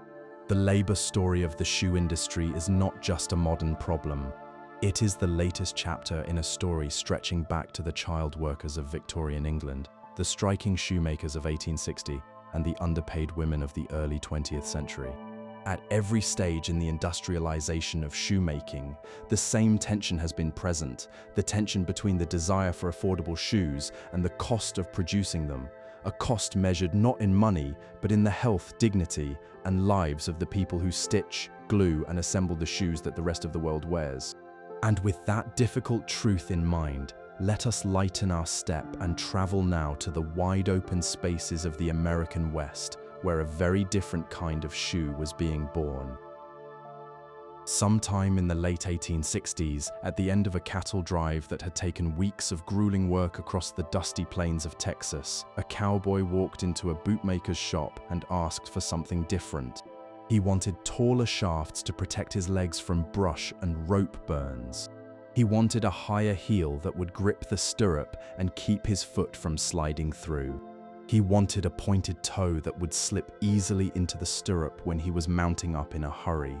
And he wanted smooth soles, because a rough sole could catch in the stirrup during a fall and drag a rider to his death. What he was asking for, though he did not know it, was the cowboy boot. The cowboy boot did not come from nowhere. Its family tree is a rich line of riding footwear, stretching back through centuries and across continents. Its immediate ancestor was the tall, close-fitting boot popularized by the British general who defeated Napoleon, which had been the standard gentleman's riding boot in the English-speaking world for decades. That boot, in turn, descended from a tall cavalry boot worn by German soldiers. And behind all of these lay the riding traditions of the Spanish vaquero, brought to the Americas in the 1500s, traditions that themselves drew on Moorish and Central Asian horseback customs. The vaquero, the Mexican cowboy who predated the American cowboy by centuries, wore boots suited to the Spanish riding style, tall, close-fitting leather boots with a moderate heel, often decorated with tooled leather and silver spurs. As American cowboys adopted the ranching techniques of the vaqueros in the mid-1800s, they also adopted and adapted their footwear. The peak of the cowboy boot's working life came during the great cattle drives between 1866 and 1890, when enormous herds of longhorn cattle were driven north from Texas to railroad towns in Kansas for shipment to eastern markets. The cowboys who made these drives spent weeks in the saddle, sleeping on the ground, crossing rivers, and navigating through storms, stampedes, and harsh terrain. For them, boots were not fashion statements. They were tools for survival. The first great Texas bootmakers appeared during this era. One hung out his sign in 1879 right on the main cattle drive trail, where he could sell boots directly to the cowboys passing through. Another established his shop in San Antonio in 1883, founding a brand that would become synonymous with fine boots. Still another, an Italian immigrant, opened his workshop in El Paso in 1911.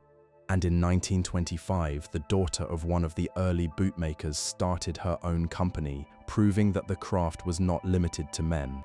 The construction of a traditional cowboy boot is a detailed process requiring dozens of steps and considerable skill.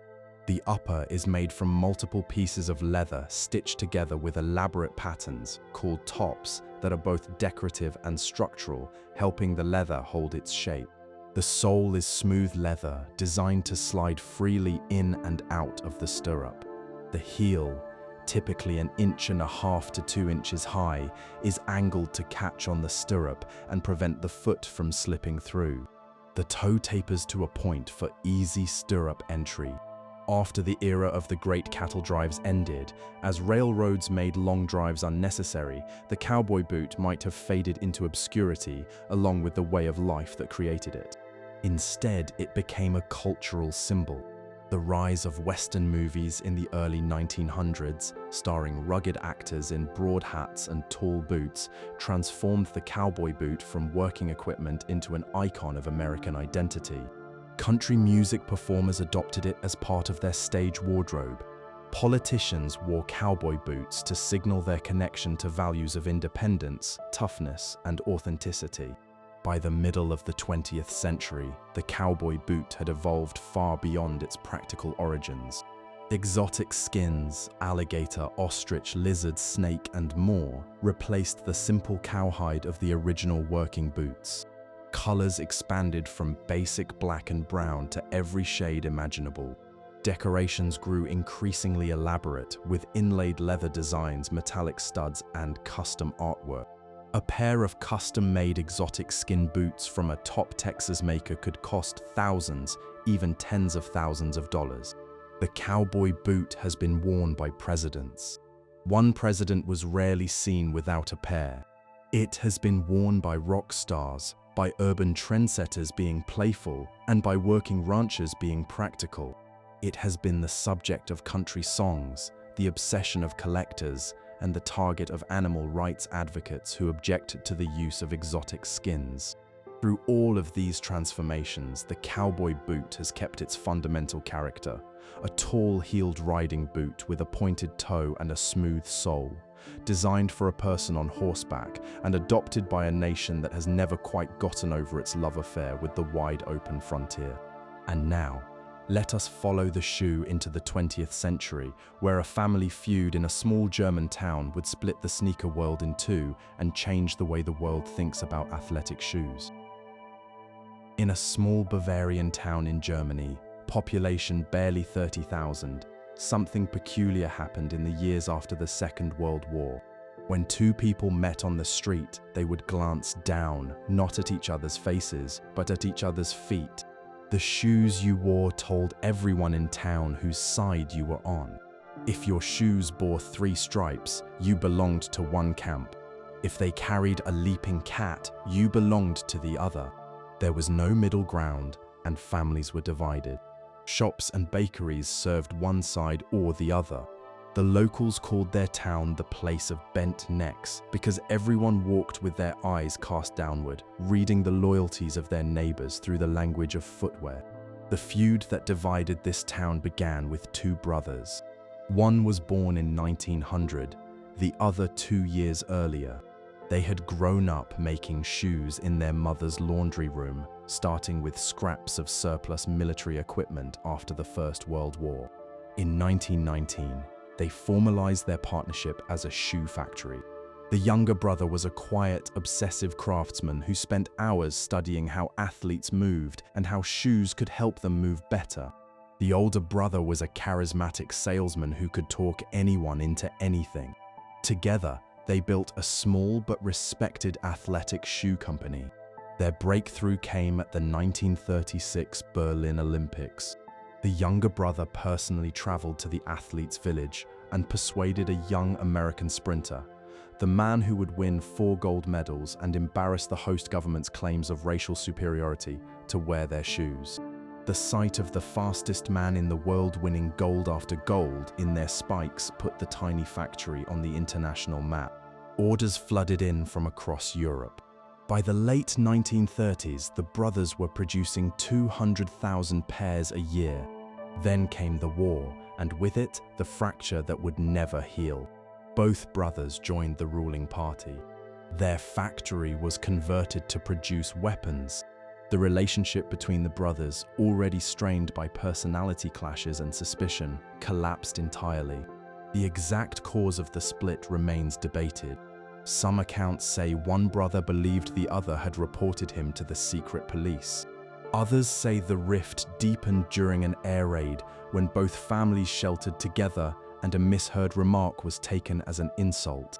After the war, each reportedly testified against the other during hearings. In 1948, the brothers divided everything. They split the factory, the workers, the equipment, and the town itself. The younger brother took the factory on one side of the river and named his company by combining his nickname and surname. The older brother took the other side and named his company after himself.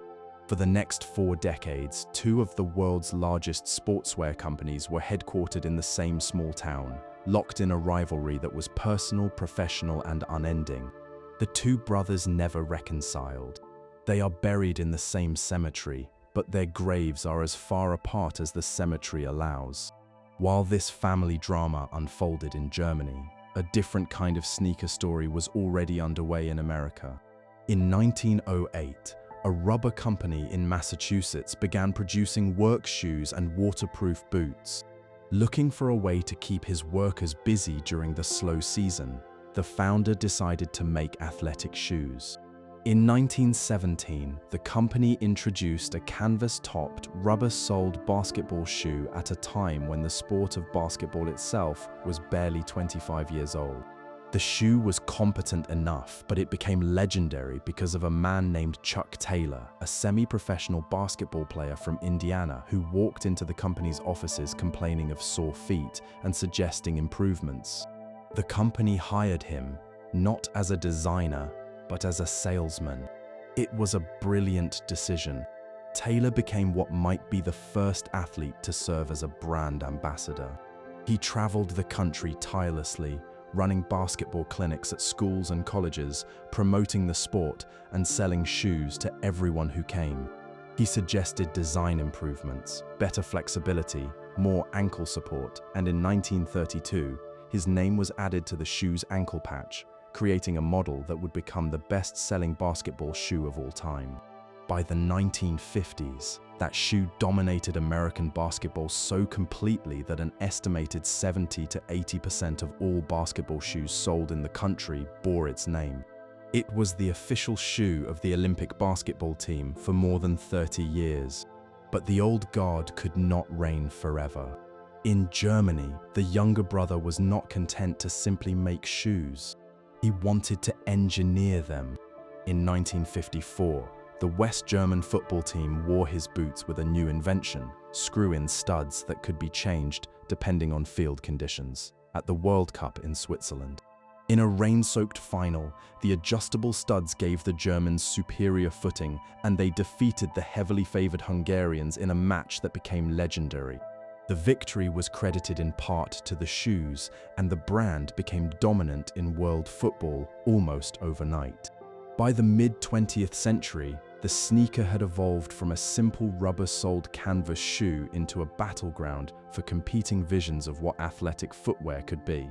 One brand represented tradition, reliable and unchanged.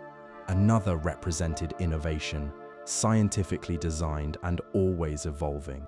And the rival across the river pushed into every market the other had overlooked.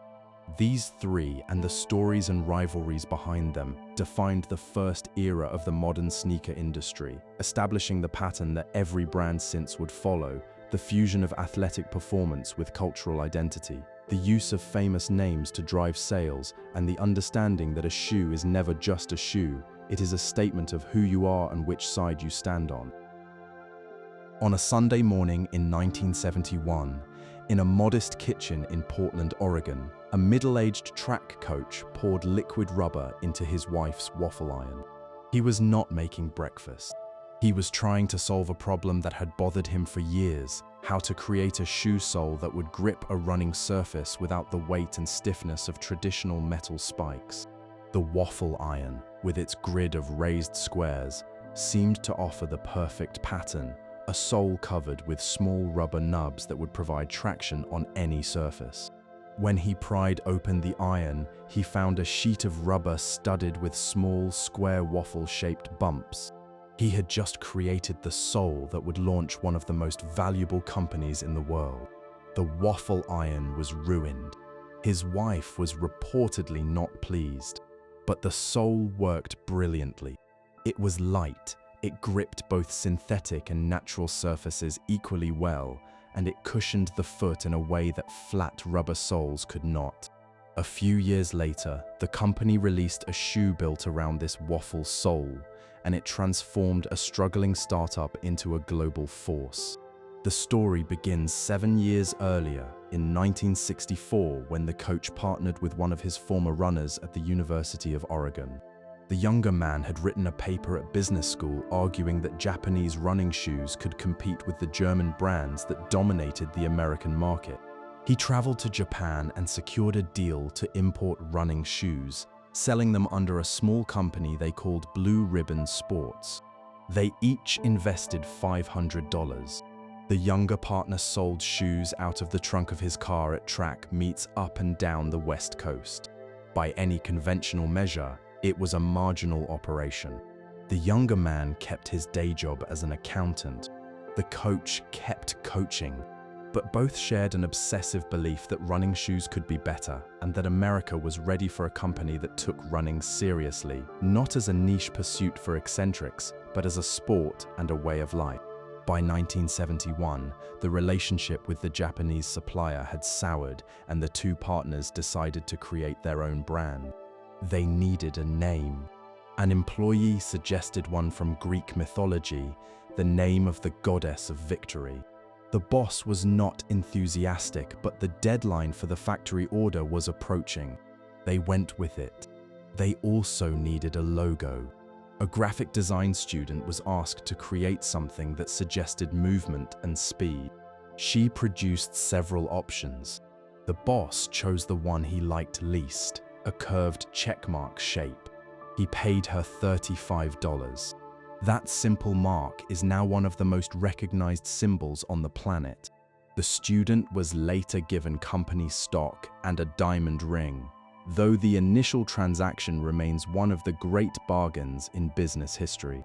The running boom of the 1970s transformed this small company into a national sensation. Millions of Americans were suddenly running, inspired by new books about fitness, by the visibility of marathon runners on television, and by a growing interest in personal health. The company, with its Waffle soul, its commitment to serious runners, and its irreverent anti-establishment personality, was perfectly positioned. By 1980, it had overtaken the leading German brand in the American market. But the moment that turned a sportswear company into a cultural empire came in 1984, when the company signed a 21-year-old rookie basketball player. The partnership was a gamble, staking everything on a single athlete at a time when most brands spread their money across dozens of players. A shoe was designed specifically for this player in bold black and red. The Professional Basketball League banned the shoe for violating its uniform rules. The company paid the fine every time the player wore them and turned the ban into a marketing triumph, running advertisements that said, in effect, the league cannot stop you from wearing them. That shoe line generated $162 million in its first year, against a projection of just $3 million. The partnership would ultimately generate billions and establish a template for athlete endorsement deals that endures to this day. The brand became a cultural force that transcended basketball, adopted by musicians, streetwear enthusiasts, and designers around the world. It proved that a shoe could be more than equipment. It could be an identity, a status symbol, and a work of art. The company went on to pioneer air cushioning technology, computer-knitted uppers that reduced waste, and racing shoes with carbon fiber plates so effective at improving marathon times that governing bodies had to impose new rules on shoe thickness. But it also faced its darkest chapter when investigations revealed terrible labor conditions in overseas factories, a crisis we have already explored. From a ruined waffle iron to a corporate campus that resembles a small city, from a car trunk to revenues exceeding $50 billion a year, the company that began with a kitchen experiment remade the world's relationship with shoes. Every major sneaker brand that followed operated in the world it created.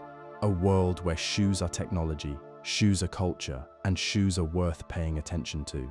And now, let us turn to a very different kind of shoe and a very different kind of power, the stiletto heel and the complicated politics of women's footwear. In January of 2019, a young Japanese actress and writer posted a message online about her feet. She had been working at a funeral home in Tokyo, where women were required to wear high heels as part of their professional uniform. After months of standing for hours in pumps, her feet were in agony, blistered, swollen, the toenails bruised and cracked. She posted a photograph of the damage and asked a simple question: why were Japanese women required to wear heels at work when men were allowed to wear flat shoes? The post was shared tens of thousands of times within days. Women across Japan began sharing their own photographs, bloodied toes, deformed joints, and images showing bones pushed out of alignment. She collected thousands of petition signatures and presented them to the government, demanding a ban on mandatory heel requirements in the workplace. She called her movement by a name that played on the Japanese words for shoes and pain, with a deliberate echo of another global movement for women's rights. The slim, sharp heel had become a battleground in the struggle for equality. The stiletto's origins are surprisingly modern. Although high heels had existed for centuries, as we have already explored, the ultra-thin, ultra-high stiletto is a creation of the early 1950s. Its existence required a specific breakthrough, the ability to shape steel into a rod thin enough to look elegant yet strong enough to support a person's full weight. Before this advance, a truly narrow heel would simply snap under pressure. 3 designers are commonly credited with the stiletto's creation, 1 Italian and 2 French. One of the French designers created a needle-thin heel in 1954, pairing it with the elegant evening shoes of a famous fashion house. The heel complemented the era's feminine aesthetic, the cinched waists and full skirts that defined the post-war look, and it rapidly became the defining shoe of the decade. The name stiletto came from the Italian word for a thin dagger. The comparison was fitting. The heel was aggressive, sharp, and literally dangerous. It concentrated the wearer's full weight onto an area smaller than a fingertip, producing pressure intense enough to punch through vinyl floors, scratch hardwood, and sink into soft ground. Airlines restricted them on cabin floors. Museum curators worried about them near delicate floors. Some public buildings posted signs prohibiting them entirely. But the real controversy was never about floor damage. It was about what the shoe did to the woman wearing it. A 4-inch stiletto heel pitches the body forward, forcing the wearer to arch her back, lift her chest, and tighten the muscles of her calves.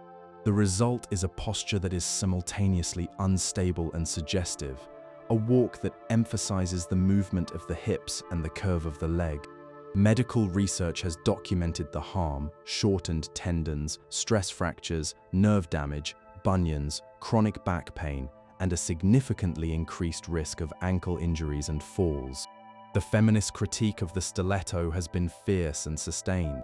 Writers and thinkers in the middle of the 20th century identified high heels as one of many ways in which society restricted women's physical freedom, hobbling them in the name of beauty.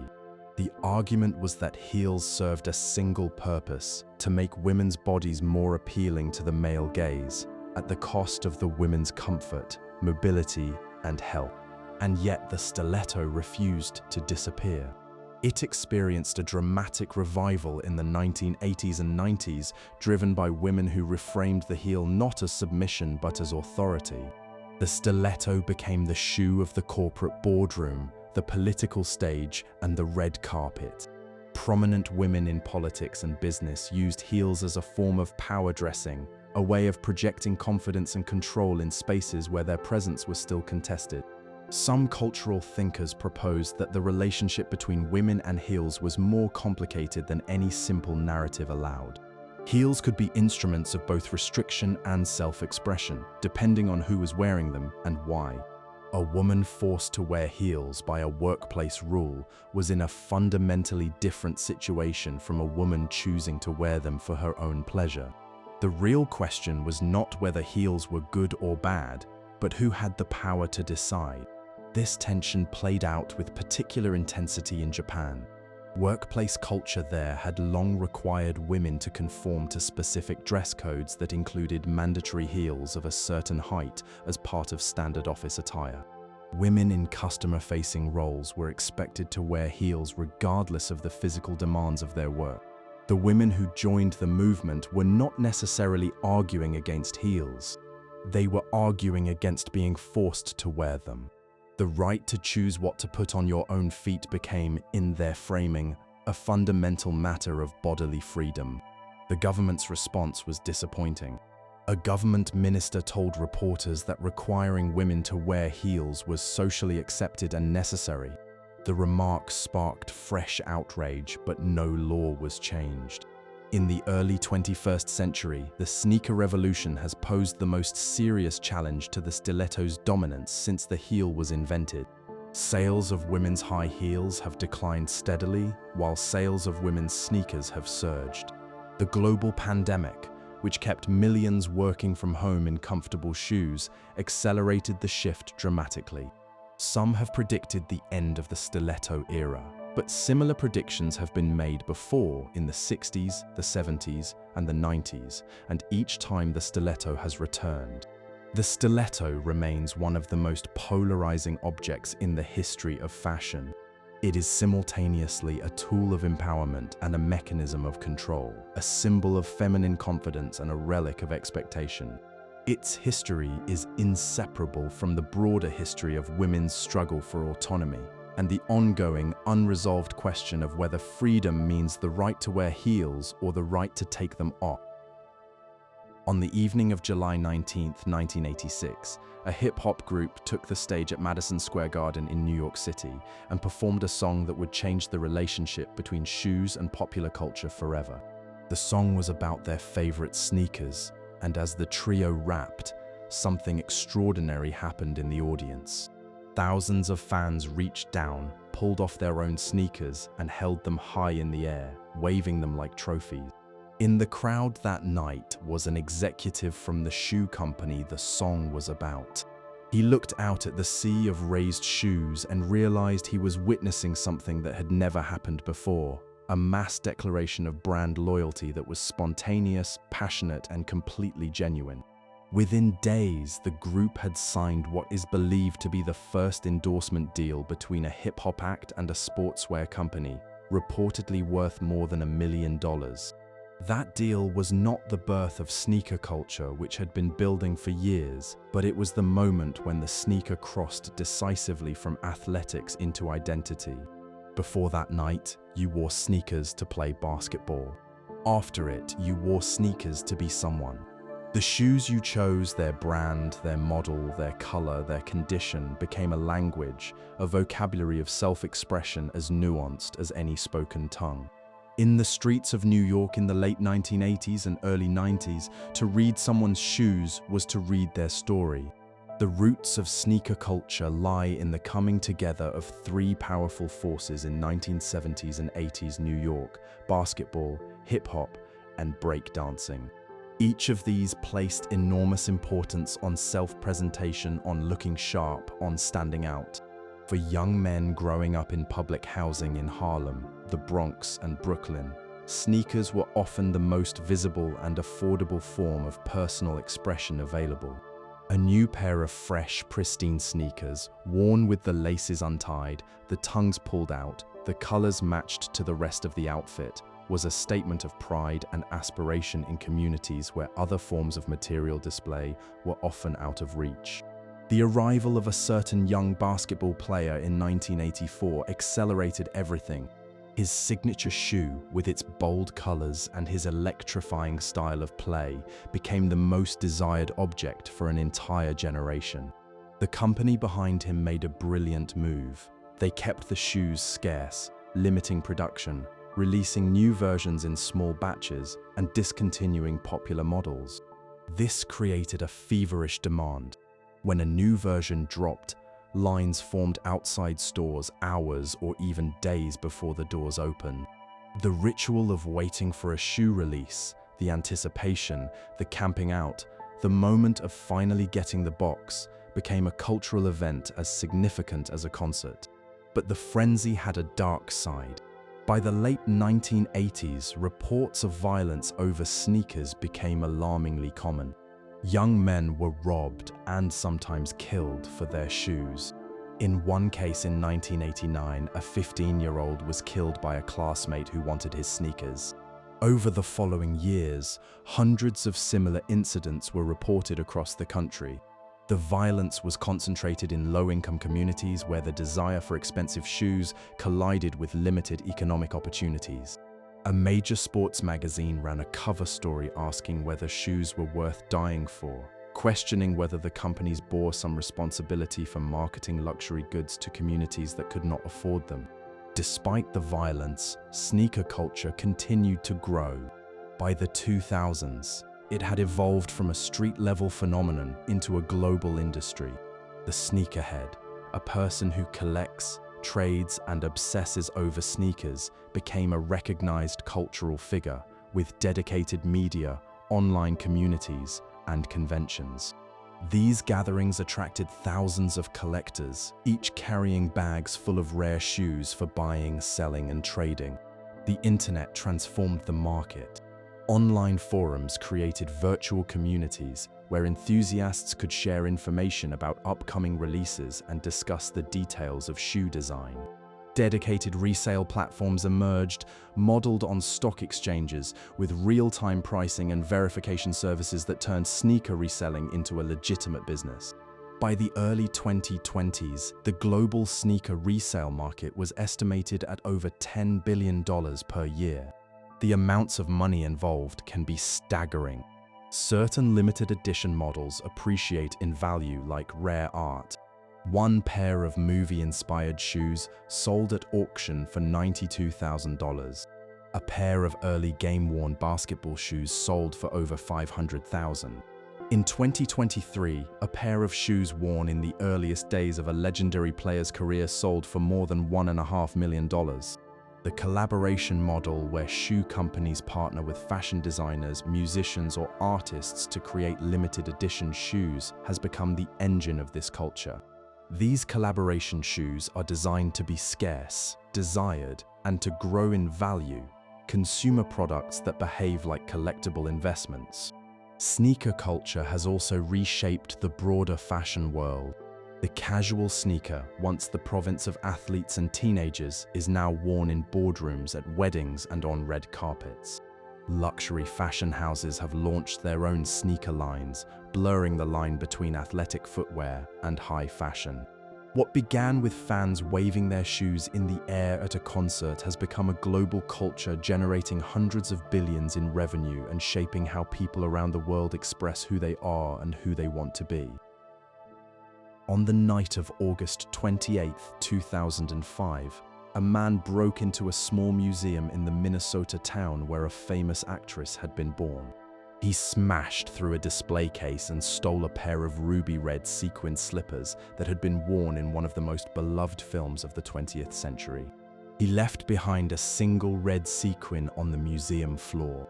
The slippers vanished for nearly 13 years, the subject of one of the most unusual investigations the federal authorities had ever conducted, until they were recovered during an undercover operation.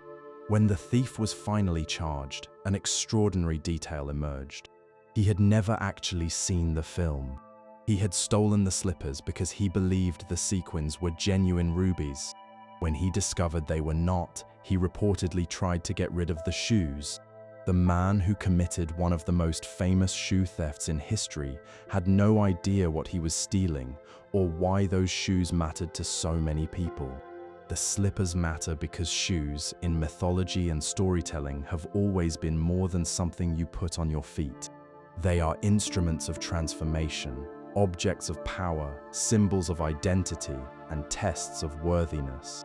From the oldest fairy tales to modern blockbusters, shoes carry a narrative weight that no other piece of clothing can match. A hat can be lost without consequences. A coat can be replaced. But a shoe, the right shoe, the one-of-a-kind shoe, the shoe that fits only one foot in all the world, can change a destiny. The most famous shoe in Western literature is the glass slipper of Cinderella. The story is ancient, with versions appearing in Chinese, Egyptian, Persian, and European traditions stretching back at least 1,000 years. The earliest known version was recorded by a Greek writer in the 1st century before the Common Era, the tale of an Egyptian woman whose sandal is carried off by an eagle and dropped into the lap of the ruler, who then searches his kingdom for the woman whose foot fits the sandal.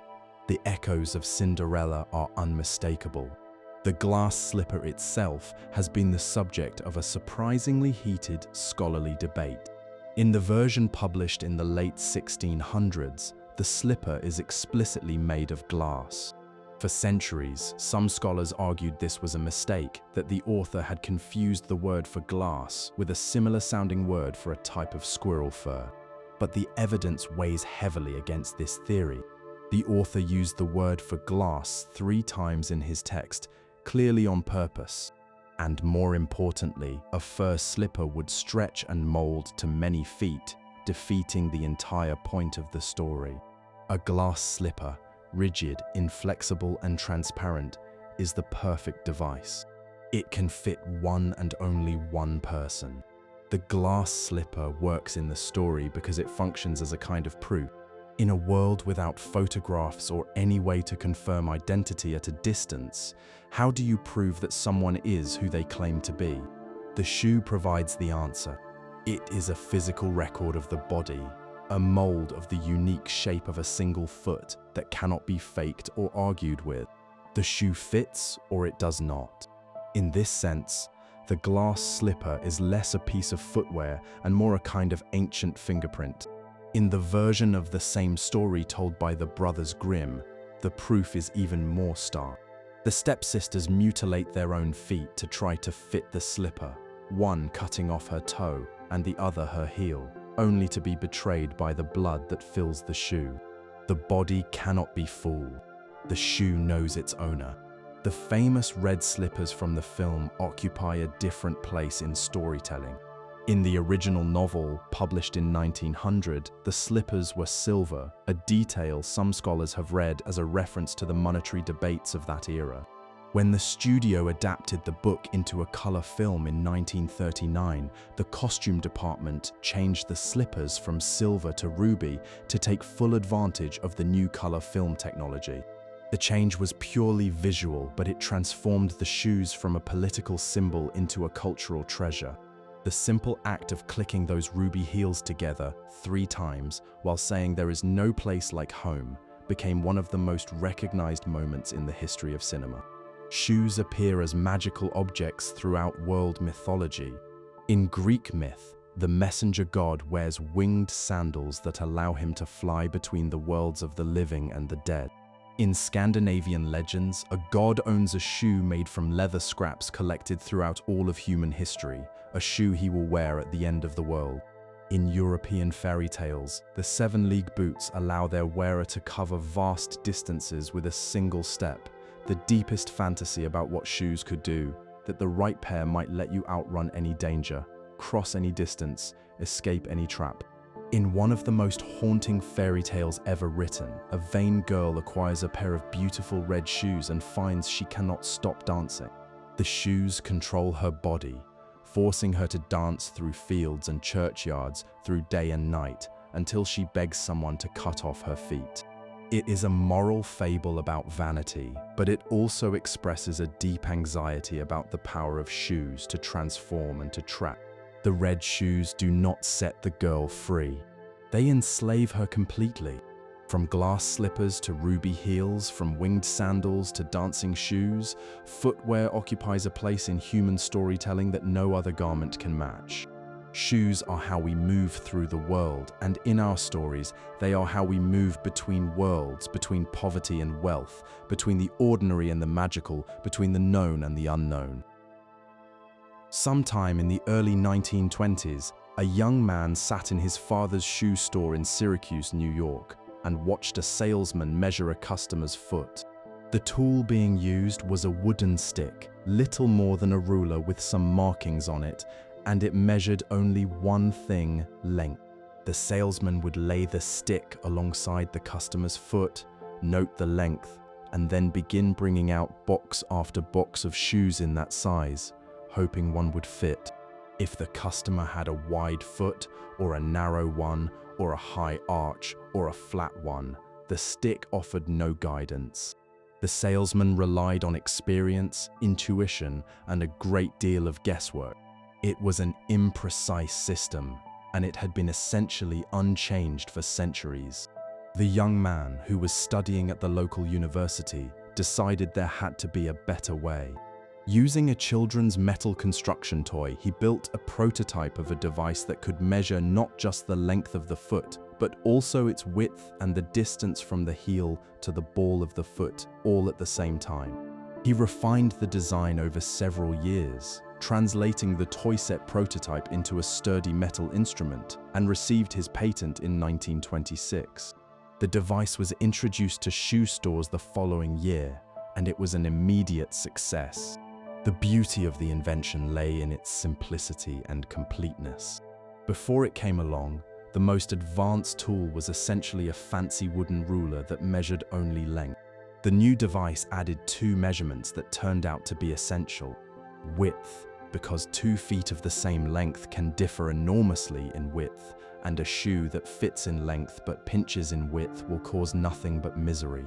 And the distance from the heel to the ball of the foot, because this determines where the shoe will bend during walking. If the shoe bends in the wrong place, the result is chronic discomfort that no amount of breaking in will fix. The inventor spent the rest of his life refining, manufacturing, and promoting his creation. By 1939, more than 33,000 of the devices were in use in shoe stores around the world. Today, the company he founded still operates from the same city, producing a dozen different versions calibrated for different sizing systems. The basic design has changed remarkably little in nearly a century. The metal platform with its sliding indicators that measures your foot in a shoe store today would be immediately recognizable to the man who invented it. But the device, for all its elegance, measures only the outer dimensions of the foot. It cannot capture the complex, three-dimensional architecture that makes every foot unique. The human foot contains 26 bones, 33 joints, and more than 100 muscles and connecting tissues, a structure so variable from person to person that no 2 feet are exactly alike. In most people, even the 2 feet on the same body are not the same size. The left foot is typically a little larger than the right. The history of shoe sizing is a history of attempts to bring order to this wonderful chaos. The earliest known system dates back to a medieval English king in the early 1300s who decreed that sizes would advance in units based on the length of a grain of barley, 1/3 of an inch. This system, with updates, remains the basis of British and American shoe sizing to this day, which is why shoe sizes advance in increments that seem oddly arbitrary unless you know they were originally based on tiny grains of grain. The European system developed in Paris in the 1800s uses its own unit of measurement. The most precise system, developed in the 20th century for military and ski boots, measures the foot in exact metric units and specifies both length and width. The military system is used by defense organizations around the world, but it never caught on with ordinary consumers. The difficulty with all of these systems is that they assume a standard foot shape that does not exist in real life. A shoe labeled size 9 in one brand may feel completely different from a size 9 in another because different companies use different three-dimensional molds called lasts to shape their shoes. A last determines not just the length and width, but the volume, the toe shape, the heel curve, and the arch profile. Two molds of the same numbered size can produce shoes that feel nothing alike on the same foot. The digital age has brought new tools. Scanners that use three-dimensional imaging can now create a precise digital model of the foot in seconds, capturing measurements that the old metal device cannot, including the height of the instep, the volume of the foot, and the exact curve of the arch. Some retailers use these scanners to recommend specific shoes from their stock that are most likely to fit a particular foot, matching the scan to the profiles of different shoe molds using computer algorithms. The ultimate dream of shoe fitting. A shoe custom made to match the exact shape of the wearer's foot has existed as an ideal for centuries but has always been expensive. A pair of handmade shoes from one of the great London shoemakers starts at roughly $5,000, but new technologies are beginning to make custom fit more accessible. Some companies now use light-based printing to create shoe midsoles that can be tailored to the specific way an individual runner's foot strikes the ground. The stiff part can be made softer here, firmer there, more responsive in one zone and more cushioned in another. Studies consistently find that a majority of people wear shoes that do not fit properly. Estimates range from 60 to over 70%, depending on where the study is conducted. Poorly fitting shoes contribute to a long list of foot problems, and the consequences are most severe for older people, for whom a badly fitting shoe can increase the risk of dangerous falls. The metal device that still sits in shoe stores around the world did not solve the problem of fit, but it represented a turning point. the recognition that measuring the foot accurately was the necessary first step toward fitting it well. Nearly a century later, it remains the most widely used foot measuring tool on the planet, a quiet tribute to the power of a simple, well-designed idea. On the banks of a great river in Budapest, between the Parliament building and a famous bridge, 60 pairs of iron shoes sit empty on the stone embankment, their toes pointing toward the water. There are men's work boots and women's heeled pumps and children's tiny shoes, all cast in rusted iron, all in the styles of the 1940s. They are a memorial, erected in 2005 to the thousands of Jewish men, women and children who were murdered on this spot during the winter of 1944 to 45. The victims were marched to the riverbank, ordered to remove their shoes because shoes were valuable and could be resoled, and then shot at the water's edge so their bodies fell into the river and were carried away. As many as 20,000 people were killed in this manner along that stretch of the riverbank. The memorial is one of the most powerful monuments in the world, and its power comes entirely from the intimate, personal nature of shoes. These are not abstract symbols of loss.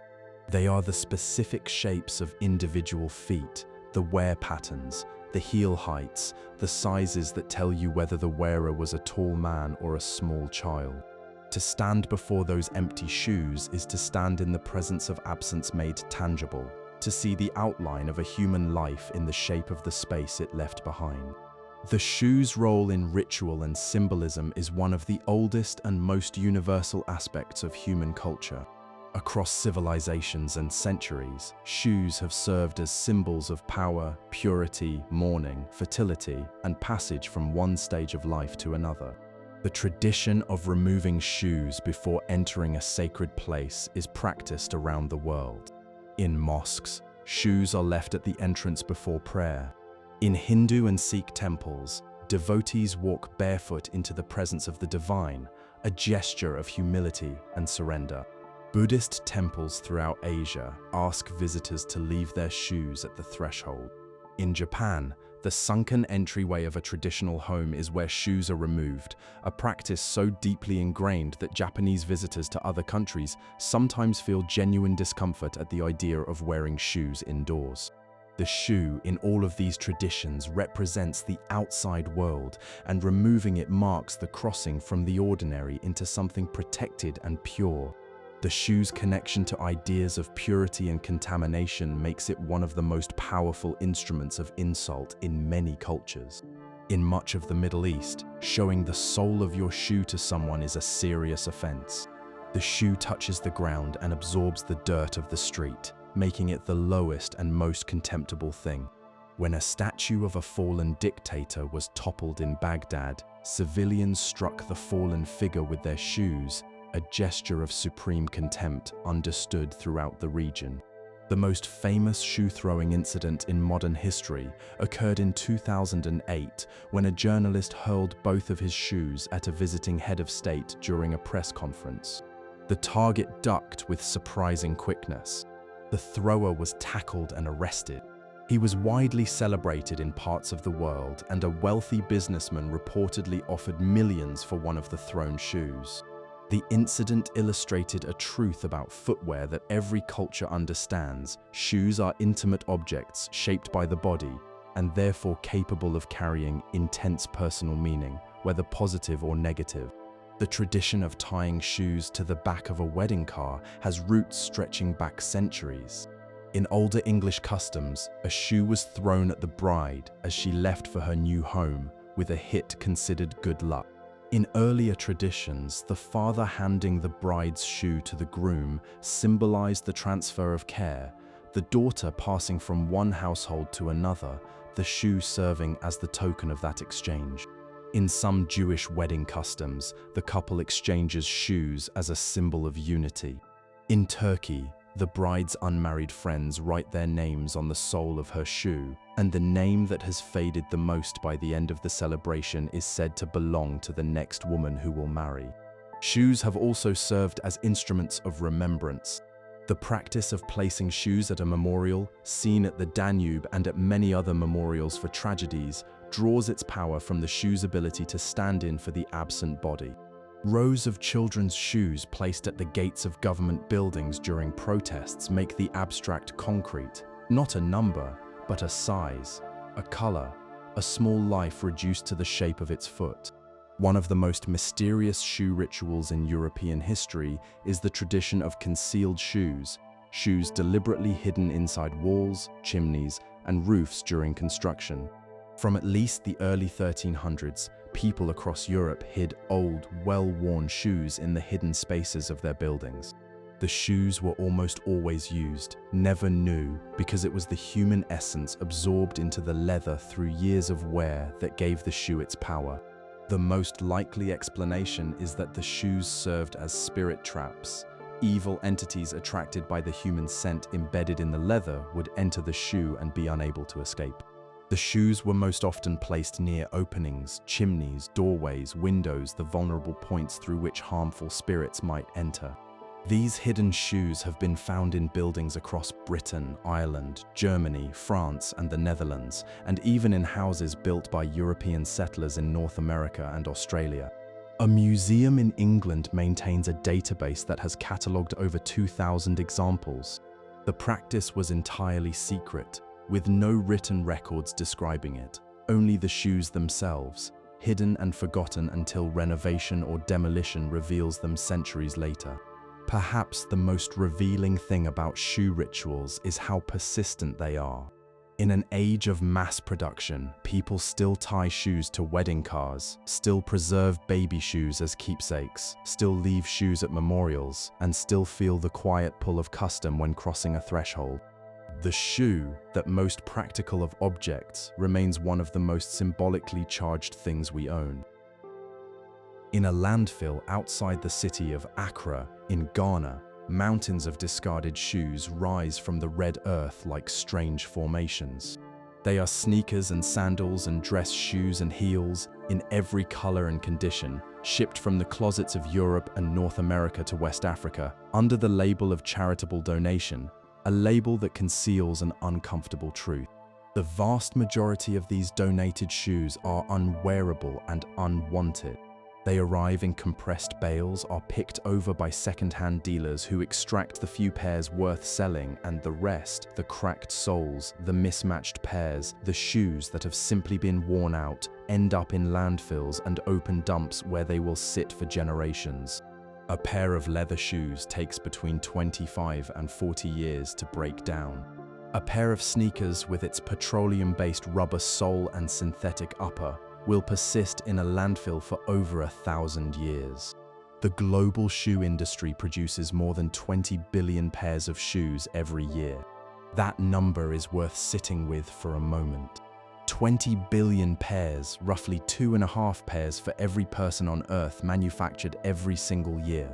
The vast majority are made in factories in Asia using materials drawn from petroleum, animal hides, and chemically intensive industrial processes. The footwear industry is responsible for an estimated 1.5% of all global greenhouse gas emissions, a figure that sounds modest until you realize it is roughly equal to the entire carbon output of a major European economy. The environmental toll begins with the materials. Leather, the traditional shoe material, requires cattle, and cattle farming is one of the most environmentally demanding industries on the planet.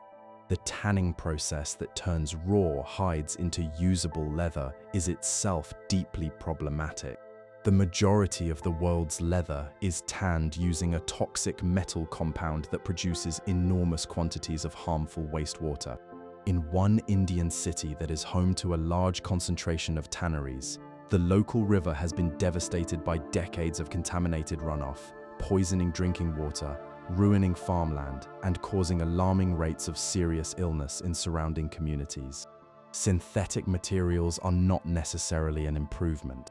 The rubber and plastic used in shoe soles come from petroleum, a finite fossil fuel. The standard material for sneaker midsoles is a petroleum-based foam that cannot be recycled through ordinary methods. The materials used in shoe uppers are also derived from oil. A study found that the production of a single pair of running shoes from raw material to finished product generates roughly 14 kilograms of carbon emissions. 2/3 of that impact occurs during manufacturing, in factories powered predominantly by coal. The sheer volume of shoe waste is staggering. Americans alone throw away roughly 300 million pairs of shoes per year. Globally, the number reaches into the billions. The disposal options are limited. Landfilling is the default, but shoes are among the most persistent forms of waste, their composite construction combining leather, rubber, plastic, foam, metal, and adhesives, making them nearly impossible to break down or recycle efficiently. A typical athletic shoe contains 40 to 60 different components, bonded together in ways that make them extremely difficult to take apart. Some companies have begun to respond. One company founded in the mid-2010s uses wool, plant fibers, and foams made from sugarcane to create shoes with a smaller carbon footprint, and it publishes the environmental impact of every product it sells. A major sportswear brand has partnered with an ocean conservation group to make shoes from recycled plastic collected from beaches and coastline. Another has experimented with shoes designed to be returned, ground up, and remade into new pairs, exploring the idea that a shoe's life need not end when it is discarded. More experimental approaches are also emerging. Some companies are developing leather-like materials made from pineapple leaf fibers or from the roots of mushrooms, materials that can be grown in days rather than raised over years. Foams made from algae, which actually absorb carbon as they grow, are being tested as replacements for petroleum-based cushioning. And designers are exploring circular design principles, creating shoes that are deliberately easy to take apart and recycle when they reach the end of their useful life. But all of these innovations remain a tiny fraction of the global market. The economics of sustainable footwear are challenging. Eco-friendly materials tend to cost more than conventional ones. Sustainable manufacturing requires significant investment, and consumers, despite expressing concern about the environment when asked, continue to reach for the cheapest option when they actually buy shoes. The fast fashion model, cheap shoes produced quickly and designed to be worn for a season and then discarded, is the engine driving the environmental crisis. A pair of shoes that sells for $20 at a chain store cannot be made sustainably at that price.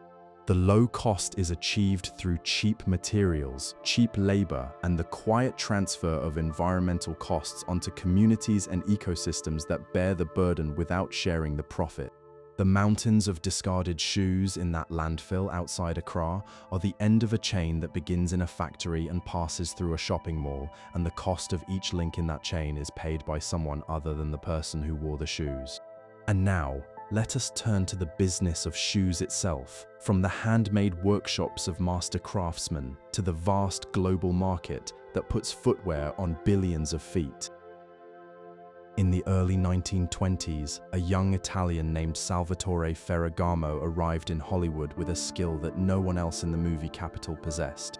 He could make beautiful shoes by hand. He had crafted his first pair at the age of 9, fashioning white shoes for his sister's first communion from scraps found around his family's home in a small village in southern Italy. By the time he reached America, he was already a master craftsman, and Hollywood, a town obsessed with appearance and the perfect silhouette, was the ideal place for his talents. He opened a shop on Hollywood Boulevard and began making shoes for the stars. The most glamorous actresses of the era wore his creations, and his workshop became as essential to the film industry as any studio lot. His genius lay not just in artistry, but in understanding the foot as a structural challenge. He studied the body's framework at a university in California, becoming one of the first shoemakers in history to approach his craft as a form of applied engineering.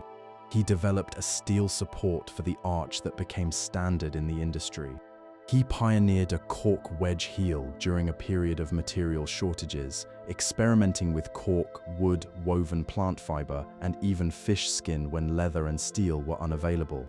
He made shoes that were simultaneously beautiful and structurally sound, that held the foot in alignment while making the wearer look like they belonged on a silver screen.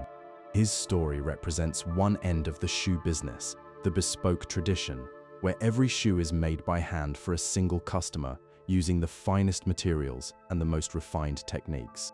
This tradition stretches back centuries. In London, historic shoemaking houses continue to produce handmade shoes using methods little changed since the Victorian era. A pair of bespoke shoes from one of these makers begins with the creation of a personal wooden mold carved to match the exact shape of the customer's foot, requiring multiple fittings, dozens of hours of labor, and months of waiting. The starting price is roughly $5,000. At the other end of the shoe business is the mass market, the global industry producing 20 billion pairs a year at prices ranging from a few dollars to a few hundred. The transformation from one to the other is the central story of modern shoemaking, driven by two forces, technology and scale. The mechanization of the 19th century, the sewing machines, the lasting machines, and the other devices that automated shoemaking made it possible to produce shoes quickly and cheaply. But it was the globalization of manufacturing in the late 20th century that created the industry we know today. As production moved from the workshops of New England and Northern England to factories in China, Vietnam, and Indonesia, costs fell and volumes soared. China alone produces roughly 13 billion pairs of shoes per year, more than 60% of the world's total. The Italian shoe industry occupies a middle path between handmade luxury and mass production. Italy remains the world's leading maker of high-end footwear, with clusters of specialized factories, particularly in the regions of Tuscany and the Marche, that combine machine efficiency with hand-finishing techniques. Italian shoe brands command premium prices based on the perception of Italian craftsmanship, and the label indicating Italian origin remains one of the most powerful marketing tools in the global shoe business. The retail side of the industry was reshaped by two developments: the branded chain store and online shopping. A major sneaker-focused retail chain, founded in the 1970s, pioneered the idea of stores dedicated entirely to athletic footwear, building a network of more than 2,000 locations in over 25 countries. These stores became the primary destination for sneaker releases, and the line of people waiting outside on release day became a ritual of its own. Online shoe retail was transformed by a company founded in 1999 that solved the most obvious problem of buying shoes on the internet: you cannot try them on first. The solution was an extraordinarily generous return policy, free shipping in both directions, and a full year to return anything that did not fit. The idea worked beautifully, and by 2001, the company was the world's largest online shoe store. A major technology company later acquired it for roughly $1.25 billion. The global footwear market in the mid-2020s is valued at over $400 billion annually and growing. It is dominated by a handful of massive companies whose combined revenues account for a significant share of the total. But the industry also supports thousands of smaller brands, from heritage luxury houses to independent designers to startups that sell directly to consumers through social media. The economics of the business reveal stark inequality. A pair of sneakers that sells for $150 may have cost roughly $30 to produce, including materials, labor, and factory overhead. The remaining money goes to shipping, tariffs, marketing, and retail profit. The factory worker who assembled the shoe, typically a young woman in Southeast Asia, may have earned just a few dollars for her day's work. The famous athlete whose name appears on the shoe may earn tens of millions per year. The gap between the maker and the seller is one of the most dramatic examples of global economic inequality in any consumer industry. From a young Italian's Hollywood workshop to the vast fulfillment centers of online retail, the shoe business has undergone a transformation as dramatic as the shoe itself. The tension between craft and commerce, between the desire for beautiful shoes and the demand for cheap ones, runs through every stage of the industry, and it remains after centuries of shoemaking as unresolved as ever. And now, let us step out onto the streets, where shoes have become a language of identity all their own. Walk through any large city in the world, New York, London, Melbourne, Berlin, and at some point you will look up and see them. A pair of sneakers, laces tied together, dangling from a power line or a telephone cable. The shoes hang there twisting slowly in the wind, fading in the sun, until they disintegrate or someone removes them. The phenomenon is so widespread, so persistent, and so unexplained that it has become one of the small mysteries of urban life. Everyone has a theory about what those shoes mean, and no one can agree. The most dramatic explanation is the one that has entered popular imagination most deeply. According to this theory, shoes on a wire mark the location of a place where illegal substances are sold, a kind of illicit signpost visible to those who know what to look for. Variations say the shoes indicate a specific type of product, or that they mark the territory of a specific seller, or that they commemorate someone who has died. But law enforcement officials have largely dismissed this theory. Detectives from major police departments have said that people in that business do not advertise with public signals. A retired officer in Chicago told a reporter that in 30 years on the job, he had never once seen a case where shoes on a wire led to an arrest of any kind. Other theories are gentler. In many neighborhoods, throwing shoes over a wire is simply a thing that young people do because other young people have done it. A minor act of playful defiance that leaves a visible mark on the landscape. Some see it as celebration. Graduating seniors throw their shoes to mark the end of school. Young people leaving for the military toss their civilian shoes as a farewell. In parts of Latin America, the practice is sometimes linked to coming-of-age celebrations. The honest answer to why shoes end up on wires is probably the least satisfying one. Most of the time, they are there because someone saw other shoes already hanging and decided to add their own. The phenomenon feeds itself, a visual habit that reproduces through imitation, signifying nothing in particular, or perhaps everything at once. The shoes on the wire are a small but revealing example of a much larger story, the role of footwear in street culture. More than any other article of clothing, shoes have become the primary language of cultural identity in urban environments.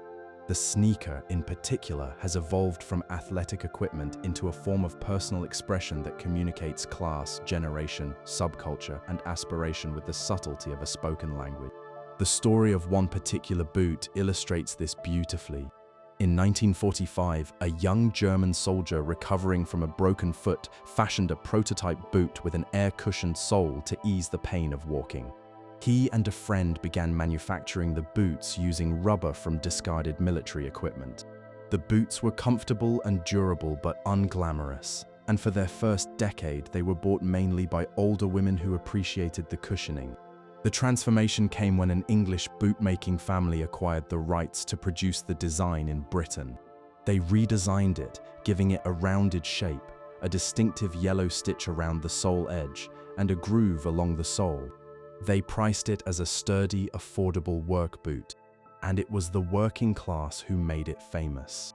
In the late 1960s, a youth subculture rooted in Jamaican music and British working-class identity adopted it as their signature footwear. The heavy, industrial look matched their aesthetic perfectly. A famous rock musician was the first to wear the boots on stage, and from there they spread through one subculture after another, from punk to ska to goth to grunge. Each movement adopted the same boot and made it mean something different. In the 90s, a legendary rock singer gave the boots yet another life. Fashion designers began sending models down runways wearing them.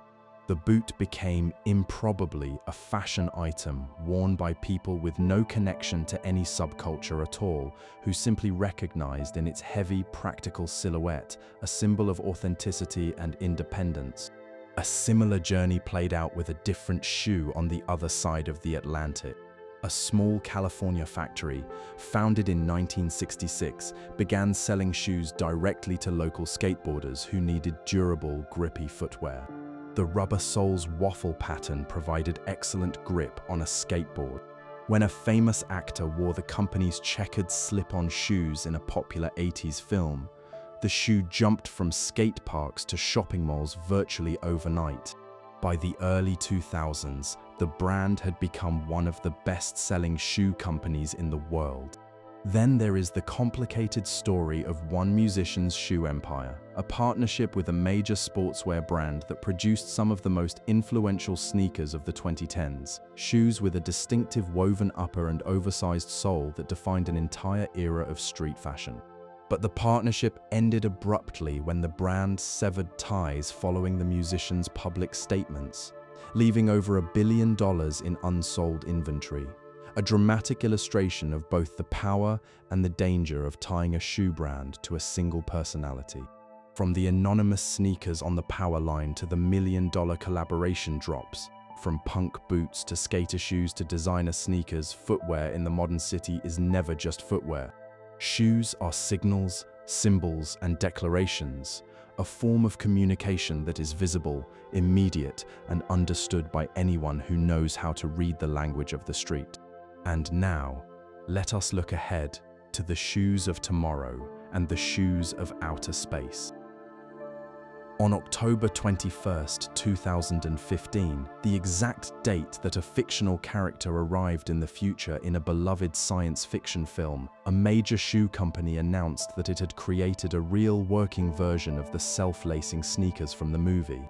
The shoes used a motorized system to tighten around the wearer's foot at the press of a button. Only 89 pairs were produced, and they were auctioned for charity, with individual pairs selling for tens of thousands of dollars. The shoes were, by any practical measure, a publicity stunt. But the concept they proved was quietly revolutionary, a shoe that adjusts itself to fit the wearer without any effort at all. The company followed this with the first commercially available self-lacing shoe a year later, and then a basketball shoe that could be adjusted through a phone app, tightening or loosening different parts of the shoe to achieve a custom fit during a game. The technology was not cheap, and it was not without glitches, including reports of software errors that left shoes stuck in a tightened state. But it represented a genuine leap forward in the idea that a shoe could be an active, responsive, intelligent object rather than just a passive container for the foot. The self-lacing shoe is just one frontier of what might be called the smart shoe revolution.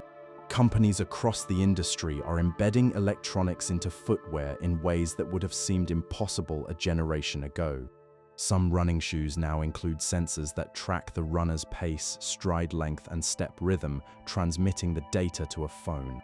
Specialized insoles can map the pressure across the entire bottom of the foot during running, identifying patterns that might lead to injury. There are even heated insoles controlled by phone that warm the wearer's feet to a chosen temperature, a luxury in cold climates and a potential help for people with circulation problems. The most ambitious vision for the future of shoe manufacturing involves three-dimensional printing. One major brand was the first to bring a printed shoe to market, using a process where ultraviolet light is projected into a pool of liquid material, hardening it layer by layer into a complex lattice structure. The resulting midsole is not a uniform block of foam, like a traditional cushioning layer, but a complex web whose density, stiffness, and springiness can be varied from one area to another. The heel can be made softer to absorb impact. The arch can be made firmer for support. The forefoot can be made more responsive for push-off. The entire structure can, at least in theory, be designed to match the unique way a specific runner moves. The promise of printed shoes extends beyond customization. Traditional manufacturing is extraordinarily wasteful. Cutting shapes from flat sheets leaves large amounts of unused material. A typical athletic shoe contains 40 to 60 different pieces, many impossible to recycle. A printed shoe could potentially be made from a single material in a single step, with almost no waste, and designed to be ground up and reprinted at the end of its life. The concept has been demonstrated, but the economics of a fully recyclable shoe remain challenging. The barefoot running movement represents the opposite vision of footwear's future. Inspired by a popular book describing a community in Mexico's Copper Canyon who run extraordinary distances in thin sandals, the movement argues that modern running shoes, with their thick cushioning and elevated heels, may actually cause the injuries they are meant to prevent. The argument is controversial and hotly debated by scientists, but it has spawned a market for minimalist shoes that try to replicate the feel of barefoot running while still protecting against glass and rocks. One notable product, a shoe with individual compartments for each toe, became the most visible symbol of this movement, though the company behind it settled a legal dispute over claims about injury prevention. At the extreme other end of the footwear spectrum lies the space boot, the most technologically demanding shoe ever designed. The boots worn on the surface of the moon were engineering marvels, with soles made from a special rubber for temperature resistance and an upper woven from a metal alloy designed to survive temperature swings from far below freezing in shadow to extreme heat in direct sunlight. The boots protected against the fine, glass-sharp dust that covers the lunar surface, dust so abrasive it could wear through ordinary materials in hours. The boots left behind by the last astronaut to walk on the moon are still there, left on the surface on December 14, 1972. They remain in the airless vacuum along with the boots of all 12 people who have walked on the moon, preserved essentially unchanged and likely to remain so for millions of years. The challenge of designing boots for Mars is even more daunting. Mars has a thin atmosphere, enough to create dust storms but not enough to provide meaningful pressure. Its surface dust contains toxic compounds. Any boot for Mars must be sealed against near-vacuum conditions, insulated against extreme cold, protected against poisonous dust, and light enough to walk in under reduced gravity. The design work has begun, but the boots remain one of the most difficult pieces of equipment to get right. Meanwhile, back on Earth, researchers have developed experimental magnetic boots designed to simulate the feeling of gravity inside space stations, using magnets in the sole that interact with metal floor plates to give astronauts a sense of up and down. The project is still in its early stages, but it points toward a future in which shoes are not just protection for the foot, but active participants in how we experience the ground beneath us. The future of the shoe is, in one sense, a return to its past. The earliest shoes were custom-made, shaped to the individual foot using whatever materials were at hand. Mass production replaced this with standardization, billions of identical shoes in fixed sizes. The technologies now emerging promise a return to individuality at industrial scale, shoes made for one person, shaped to one foot, responsive to one body. It is a vision of the future that the ancient shoemaker who first wrapped animal hide around a foot would, in some fundamental way, understand. In a climate-controlled case in a museum in Armenia, there sits a small, unremarkable piece of leather. It is roughly the size of a modern women's shoe, made from a single piece of cowhide sewn together with a leather cord and stuffed with grass. It was found in a cave in the mountains of southeastern Armenia, buried under a layer of sheep dung that had sealed it from the air for more than 5,500 years. It is the oldest known leather shoe in the world, and it looks remarkably like something a person could still wear. This is where our story began, and this is where it returns now. Not because the shoe itself is extraordinary, but because it is ordinary. It is a shoe. It was made by a human hand to protect a human foot from the rocky ground of the Armenian highlands. Its maker cut the leather, punched the holes, threaded the cord, and shaped the hide around a foot that walked and climbed and worked, and eventually, as all feet do, stopped walking. The shoe survived across the millennia, but the person who wore it did not. And in that simple, quiet fact lies everything we need to know about why shoes matter. Throughout this long journey together, we have followed the shoe across millions of years and around the entire world. We began with the barefoot prints of our earliest ancestors, pressed into volcanic ash on an African plain 3.5 million years ago. We traced the first evidence of shoe wearing in the thinning toe bones of humans who lived 40,000 years before us. We held in our minds the exquisite shoes of the Iceman, with their bearskin soles and their grass insulation, crafted more than 5,000 years ago with a sophistication that modern designers found hard to improve upon. We walked through ancient Egypt, where golden sandals accompanied a boy, Pharaoh, into eternity, and where images of defeated enemies were painted on the soles of royal shoes so that the king could trample his foes with every step. We followed the shoe to Mesopotamia, where leather tanning became an art and where handing someone your sandal could seal a contract. We marched with the hobnailed legions of Rome, where a child in tiny military boots was given a nickname that would echo through history forever. We traveled to China, where the tradition of foot binding reshaped the lives and bodies of hundreds of millions of women over 1,000 years, and where the tiny lotus shoe became both a prison and a canvas for art. We sat in the courts of India, where a pair of sandals ruled a kingdom in the absence of a prince, and where going barefoot was not poverty, but a form of spiritual purity.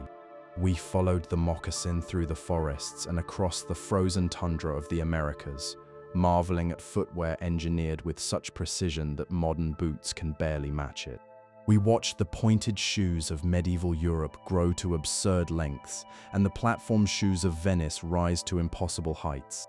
We traced the high heel from the stirrups of Persian cavalrymen to the court of the Sun King, and then watched it slowly migrate from a symbol of masculine power to a fixture of women's fashion. We listened to the clack of wooden gita on the streets of old Kyoto, and slipped our feet into the soft leather babouches of a Moroccan market. We followed the shoe into the factories of the Industrial Revolution, where a young immigrant from South America invented a machine that cut the price of shoes in half. We dropped a lump of rubber on a hot stove and discovered the sole that would launch the sneaker industry. We saw the dark side of that industry, the child workers, the sweatshops, the terrible gap between the people who make shoes and the people who wear them. We rode across the American frontier in cowboy boots. We watched two brothers in a small German town tear their family apart over athletic shoes, dividing an entire community in the process. We poured rubber into a waffle iron in a kitchen in Oregon and changed the world. We debated whether a 4-inch stiletto heel is a tool of empowerment or a mechanism of constraint, and found that the answer might be both. We collected rare sneakers and spent small fortunes on shoes that were never meant to be worn. We slipped on glass slippers and clicked ruby heels together 3 times. We measured our feet on a metal device invented nearly a century ago and found that most of us are wearing shoes that do not properly fit. We stood before 60 pairs of empty iron shoes on a riverbank in Budapest and understood without anyone needing to explain what they meant. We looked at the mountains of discarded shoes in landfills around the world and felt the weight of 20 billion pairs produced every single year. We peered into the future, at self-lacing shoes and 3-dimensional printed soles and boots designed for the surface of Mars. And through all of it, from the first bare footprint to the last pair of boots left on the moon, one truth has remained constant. The shoe is the most intimate technology we possess. More than any other object, it shapes itself to us, absorbing our weight, our sweat, our habits, the particular way each of us moves through the world. A well-worn shoe is a biography written in leather and rubber, in scuff marks and compressed foam, in the stretching of the upper and the wearing of the sole. Consider the shoes you are wearing now or the ones you set aside when you settled in to listen. Consider the thousands of steps they have taken with you, the floors and streets and paths they have crossed. Consider that when those shoes finally wear out and you let them go, they will carry with them, pressed into their material, a quiet record of everywhere you have been.